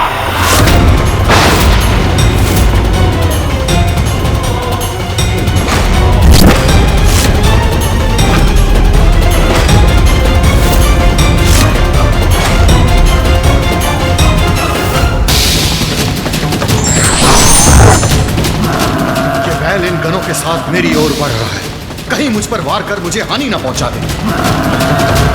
आप यज्ञ कीजिए प्रजापति दक्ष, यज्ञ में व्यवधान नहीं आने दूंगा मैं। इन गणों को रोकने का उपाय मैं करूंगा।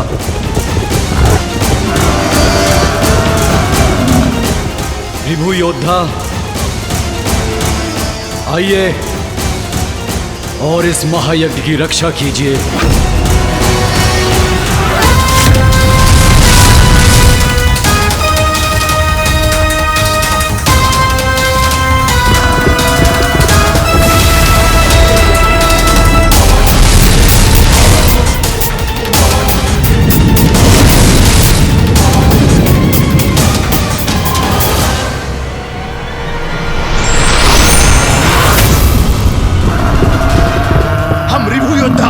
किसी को भी यज्ञ वेदी के निकट नहीं पहुंचने देंगे ऋषिवर।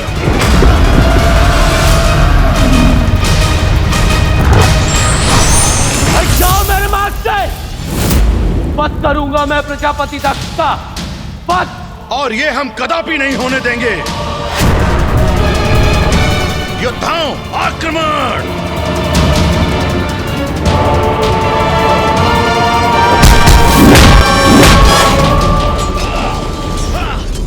प्रतिशोध तो मैं लेकर रहूंगा। जाओ मेरे मार्ग से। मैं तुम्हें कदापि आगे नहीं बढ़ने दूंगा। मेरे बंदी बनोगे तुम। प्रजापति दक्ष को दंडित करने में जो भी मेरे मार्ग में बाधा बनेगा, हटा दूंगा उसे अपने मार्ग से।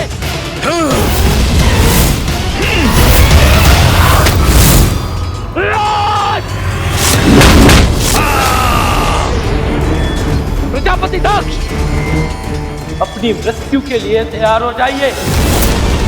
अब आप अपनी दुष्टता का परिणाम भुगतेंगे। रक्त बहेगा आपका यहाँ, रक्त।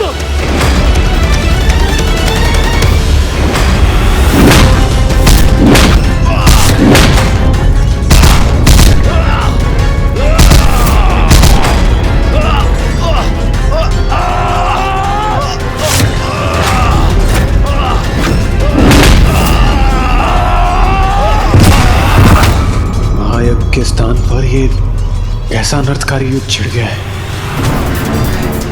महायज्ञ नहीं, महादंड संपन्न होगा यहाँ।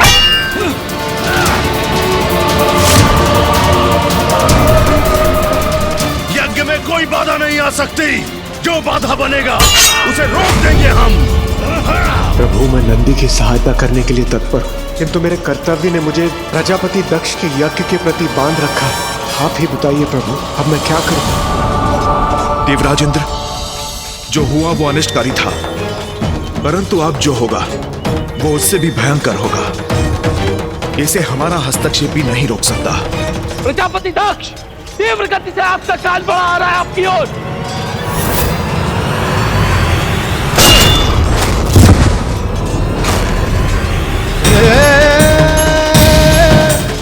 माता, पिताश्री को अपनी पुत्री को बुलाने के लिए निमंत्रण भेजने की क्या आवश्यकता है? पिताश्री के महायज्ञ में जाना तो पुत्री का कर्तव्य होता है। नंदी जी, मैं पिताश्री माँ और बहनों से भेंट करने के लिए अधीर हो रही हूँ।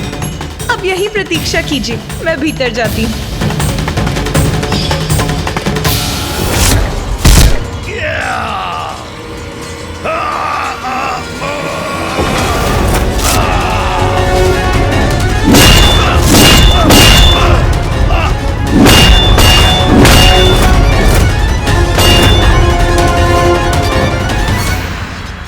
मेरी माता के कष्ट का कारण बना, मिटा के रहूंगा उसे। कितने भी प्रयास कर लो, अब आगे नहीं बढ़ सकोगे तुम। अब कोई नहीं रोक सकेगा मुझे। मेरा महायज्ञ तो अवश्य संपन्न होगा।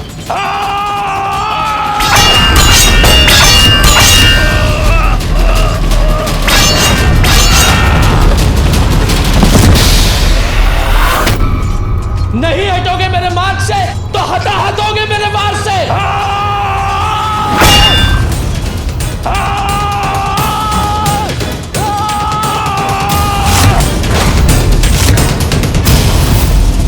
प्रजापति दक्ष!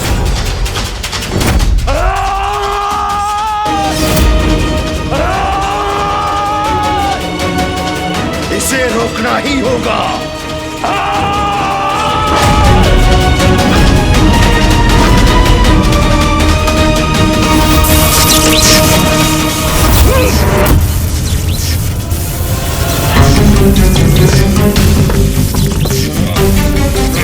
मुक्त करो मुझे।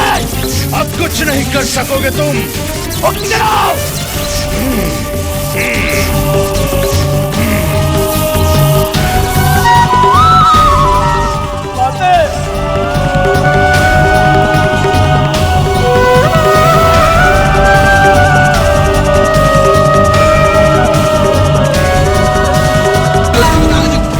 अब जो होना है वो होकर ही रहेगा। पीछे हटो, लौट जाओ, आगे नहीं बढ़ सकते तुम।